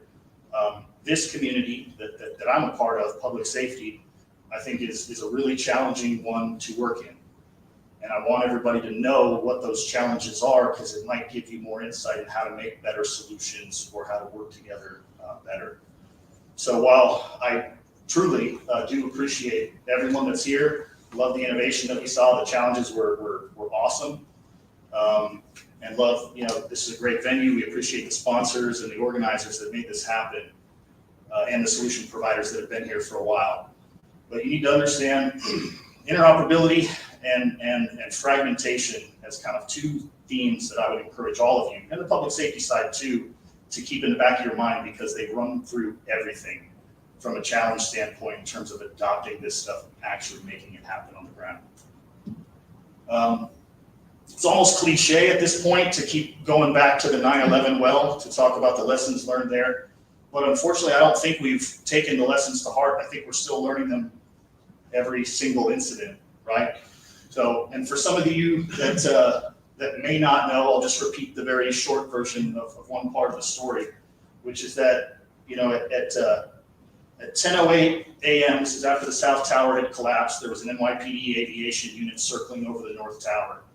The police were live saying, hey, this thing is going to go, right? It's going to go down, right? They knew that. Now, as the story goes, and as the firefighters in the room probably know, none of the fire department folks got those radio messages direct, right? Certainly some of them could infer that it was time to get out. Certainly some of them were trying to get out. But the point that the best eyes in the sky couldn't communicate to their partners on the ground from a different discipline, was just tragic, right? And it's not the only reason why there were failures that day, but it's a contributing factor. And if you're in this business of trying to do situational awareness, you need to be thinking about interoperability, because it's just a critical component. And just to underscore that point, like let's take AJ and Mike, right? Two shining stars, great advocates for the program. They have a badass deployment of TAC in Corona. Surely your police department is on TAC with you guys, right? No, right? So a lot of work to do, right? And that's on all of us as a whole. And it's multi-level. Not trying to call you guys out. I just think it's like if they can't convince them, wow, we've got a challenge on our hands, right? So it's really important for everyone here to realize how profoundly fragmented public safety is between different jurisdictions and agencies, because then that'll start to explain why it's so hard to get people to talk to each other, why it's so hard to make connections, why it's so hard to pool resources to buy things collaboratively. So I did a fun little exercise the other day, and according to my latest research, and don't totally hold me to these numbers, I was in the Army, so I have a tiny bit of authority to maybe say some of this stuff, but to my knowledge, there's 12 active divisions right now in the U.S. Army. And let's just pretend that, or not pretend, let's say there's approximately 3 brigades 4 battalions per brigade. It's probably overkill. 4 companies per battalion, 4 platoons per company. So, and let's pretend that there's 2,300 just over platoons in the Army. And let's say all of them are running their own different TAC server, right? Now, those of you guys in the military that have trouble even getting people on TAC in your own local community, does it sound like a nightmare if you're dealing with 2,300 different autonomous entities, even though they're using the same tool as you? Because they've got their own policies, their own procedures, their own opinions on how things can be done, right? Guess what? I've got 2,700 plus just law enforcement agencies just in the state of Texas, right? In all likelihood, 2 new ones sprouted wings since I gave this talk, right? Or since I began. More every day, right? So it is not easy to negotiate between these different boundaries. All the legal opinions, the cybersecurity experts that want to weigh in, the politics between 2 different agencies that may be competing. And that's if we were assuming everyone was using the same tool. So now we're never going to have 2,000 agencies all respond to one incident. Totally get that, right? So let's take a smaller scale example. Everybody kind of knows about the horrific tragedy in Uvalde, Texas last year at Robb Elementary School. 23 different law enforcement agencies responded to that incident. It's a town of about 15,000 people, right? communications, per usual, was an absolute disaster among many, many levels of disaster in that response. But there were 2 agencies running TAC on that day, right? The 2 biggest agencies, Border Patrol and my own, Texas EPS. Some of our earliest users who were in the border security mission on TAC were running it that day. I don't know if it made any difference to them. Probably not. I'm not going to ask, to be honest. But the more important point to me is we've got 2 of the biggest agencies arriving with the cool tool that we all agree that we love. Were we on the same map? Anybody want to take a guess? The answer is absolutely not, right? Now, we've been working since then to get on the same map, but it's a long road. February of this year, we had a active shooter scare in Rio Grande City High School, another small town on the southwest border. Once again, we've got Texas EPS tactical teams this time, people that know how to use ATAC showing up, not new people. We've got board TAC, the tactical operators from Border Patrol showing up using TAC. Were we on the same map? No, right? We've been working on this thing for months, and I don't know if CBP's on. This is no shots to them. It's taken a long time on our side. It's just the reality of grinding bureaucracy to get 2 entities that have a mutual interest to share and have the same tool, I'm trying not to swear, aren't connected, right? And if that agreement doesn't get executed this year, I'm probably gonna hang up my hat. Like I think it's gonna happen, but if it doesn't, it's gonna be an embarrassment. So this is gonna happen again, unfortunately. I mean, just off the top of my head, I could have chosen, the Santa Fe high school shooting, the El Paso shooting at the mall, the Irving Mall just a couple weeks ago, the Sutherland Springs church shooter, the marauding rampage shooter between Midland and Odessa, for those of you that remember that one. I was trying to use that example, but nobody would give me the audio for it. So they're going to happen again. And we talk about, I think it was James Reitler on the first day was talking about blue on blue incident and the FBI as kind of their classic case. That's the same agency. Now we start multiplying multiple agencies. We're lucky we haven't had an issue. And Mike Tygan kind of alluded to that yesterday as well. You check my notes. I have a tendency to write a bunch of notes and never look at them. So the clear lesson to me is that, it's not enough to all just pick the same app, right? We need to think about how we break down the barriers to sharing, even if we've got the same app. And that's multi-level. A lot of the responsibilities on us. We need to have the maturity and have those conversations. But what I would say to you guys, the solution providers, the innovators, is think about ways that you can reduce friction to get people onto these tools, right? Because we've got enough stuff that we're going to throw up in our own way to trip over consistently. So because we're fragmented and because we naturally form silos, we need this stuff to be as easy as possible in every possible way. It needs to be easy to obtain. In my opinion, some of that starts with feds and state level agencies showing leadership, being willing to sponsor others. We're trying to do that. Colorado's doing that. FBI is doing that. Several other states are trying to get those kind of projects running. That's one way I think we can kickstart things and get past a lot of the baloney is just say, hey, you know what? We've put this effort in. We want to try and bring other people on. Configuration is getting better. I'm going to skip past that one. Learning. I mean, every time, we try and field TAC, that's the first thing we hear from people. Hey, I need training, hey, I need training, hey, I need training, hey, I need training. We've got 4,500 officers. These people need to be kind of spoon-fed TAC 10 at a time, maybe 20 at a time in my experience. So we have a scale problem of trying to generate this stuff. One thing I would love to see is a little bit more formal collaboration and formal hosting of curriculum for training. And I just think that would be a real benefit.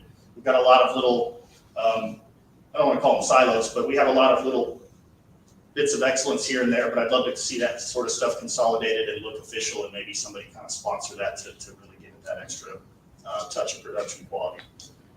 And then it needs to be easy to share, right? And this is not to pick on the Raytheon guys. I love the demos yesterday, really cool tools, right? The QR code thing, I think we're on the right track with that, right? But just to take the specific example yesterday, so I'm tying things together, summarizing the event. You say plug in to me, and I hear, okay, iOS need not apply. I hear, oh, you showed up with an Android device, but it's managed by your department. Your policies prevent you from sideloading APKs, right?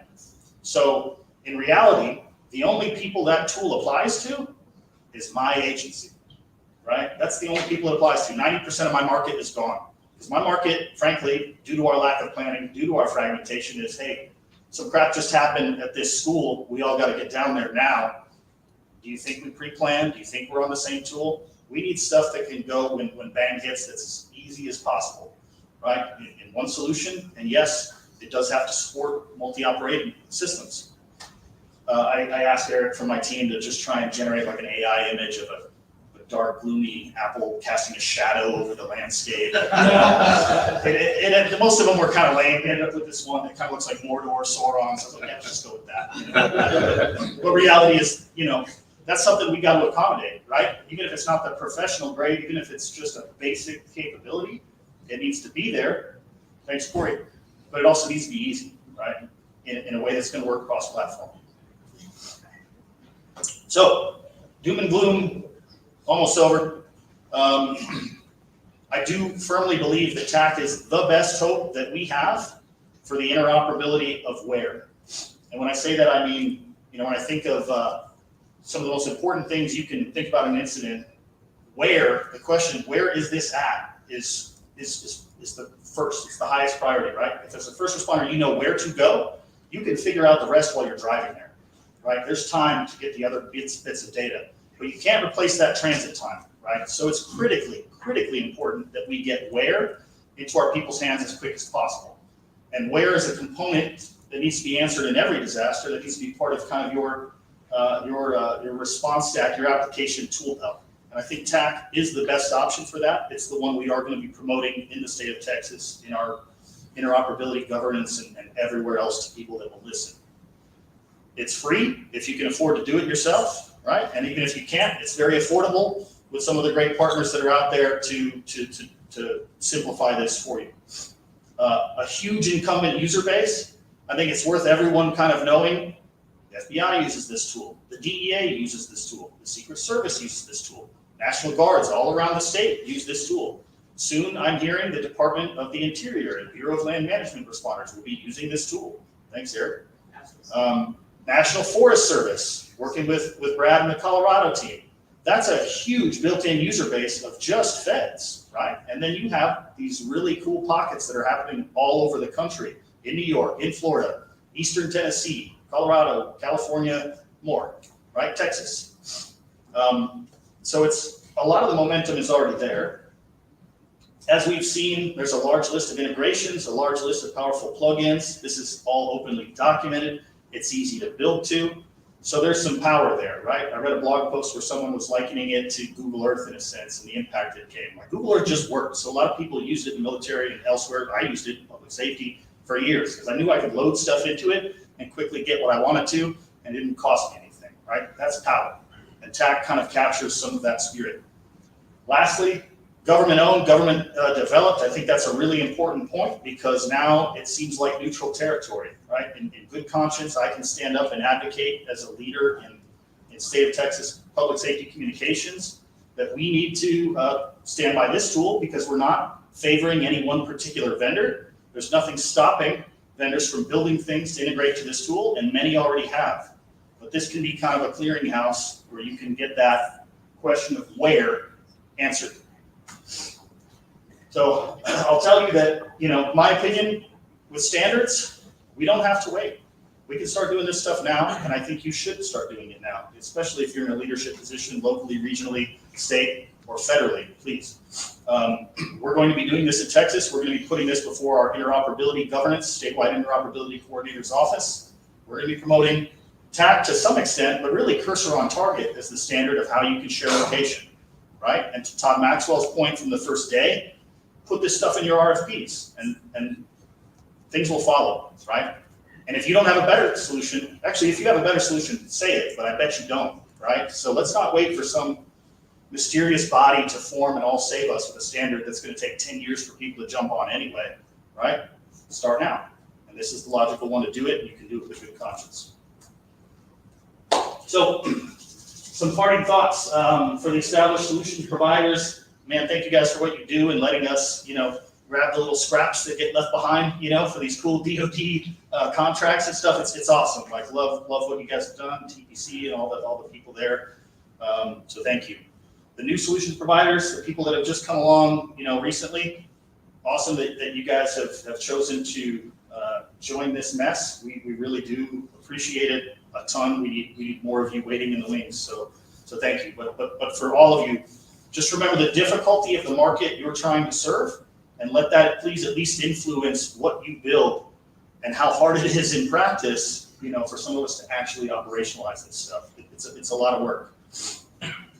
I couldn't think of a better word than enablers, but I'm kind of using this generally for our folks at the Griffiths Institute, Samsung to some extent, AFRL. Thank you guys so much for putting this on. Ralph, thank you guys for putting this on.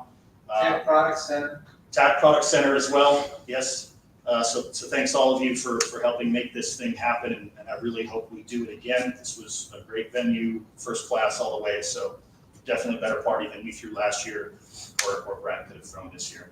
So, and then to our federal friends, I have a lot of thoughts. but first, thank you guys for the partnership, especially, FBI is the ones that gave us our start in TAK, gave us that free on-ramp, that easy way to sort of get a taste before we went off on our own. So I think that's really important. What I would say is, and I don't know who's listening to this, but I'd like to see some actual senior leadership from the federal side of the house in here. We already drink the Kool-Aid here, but what I don't see is senior leadership from any federal entity ever paying attention to this, right? Instead, what I see is penny packet investments fragmented across, even in our own federal government, lots of little agencies, right? Specific call-outs, that ITAC is funded by DHS S&T grants, which are gonna end. Those don't last forever. That's concerning to me that nobody's decided to pick up that torch and carry it when a substantial portion of the market is using these devices. Or they're not even issued devices, so you're working with what people bring in their personal life, right? So I think that's really troubling, that's what's going on. And I'm disappointed that tool, great as it is as a start, is really just built for one customer. And the others just sort of benefit secondarily, again, with the scraps. I had another one. Oh, FBI, why was their server about to potentially be shut off for 200 plus agencies, right? Why is that not like a program of record in the FBI when it's saving lives, preventing blue on blue incidents or other first responder, lives at risk? That's a tremendous thing to be proud of, what they've been doing over the last few years, and it's not funded. To me, that's adjustment, right? There's a lot of money out there, right? And if you think that these big projects are going to get funded by 2,700 Texas law enforcement agencies, going to your GoFundMe or your Kickstarter, it's not going to happen. We're never going to agree. By the time we do, the ship will have sailed. So somebody that doesn't have to go through 2,700 approvals to reconstitute a TAK Product Center donation needs to step up, because this is a really good story what TAK has done. This is an example of rare, awesome government innovation that could be transformative, and I'm worried that we're squandering it because we don't have people with vision in senior leadership positions, writing that check that could make a huge difference to thousands of agencies. To state and locals, keep building, keep spreading the good word. What I would just say is, man, make sure that you're not building a silo, because we can all do it, right? So fight that temptation. And if you can, make sure you're trying to build so that you can bring on your nearby agencies. Think about interoperability in mind, and not just, a way to take a free tool and build a little silo of excellence. So, it's my information. If you are lazy, you can email me at that PSS email, and I'll check it just like snail mail every 2 to 3 days and get back to you. If you are brave or Belgian, you can try and take on the whole enchilada, and if you write an interesting email, I'll be back to you really quick. But that's my contact information. Thank you again to all of you guys. This is a kick-ass event, so safe travels, and thanks for having me.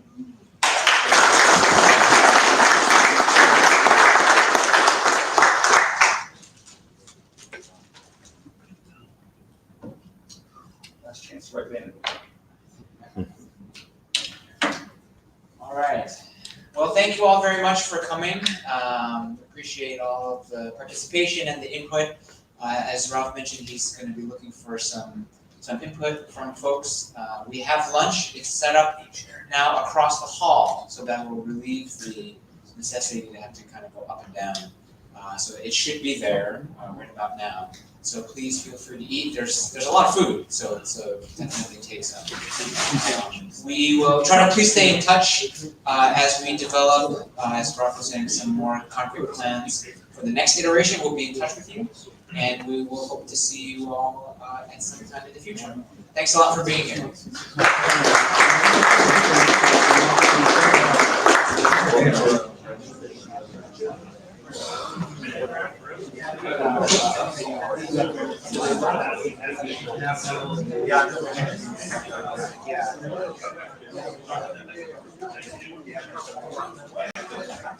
Would you want to get with appreciate everything. Sure. Yes.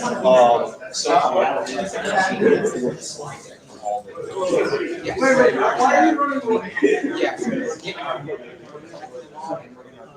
In some way. So I don't know exactly how. Or even if those right, something like that. We'll figure something out. Okay. I just want to make sure there were a lot of good slides. Yes. Even I mean, well, once we okay, cool. I just wanted to yes.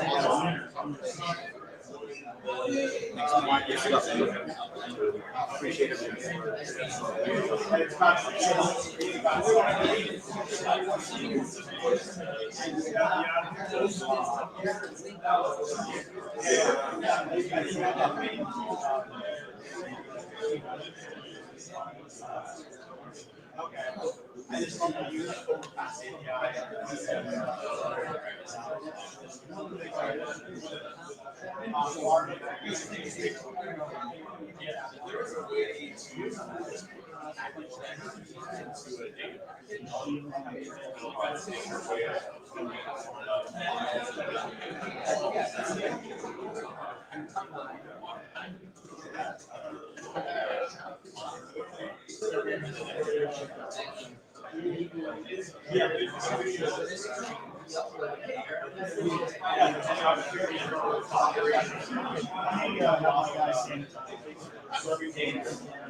Can I get a copy of your slide? He just asked me that. Oh, okay. Because we're aggregating them all together. But I don't know that like I told Ralph, I want to sanitize some of the names. Okay. I don't know if people are going to get comfortable with Yeah. So that might take me a couple days to get the video. Email it? Yeah. Like the staff or whatever. Okay, that's great. Yeah, because we're collecting them all together, just put them in a single place so that people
That way we don't do this year.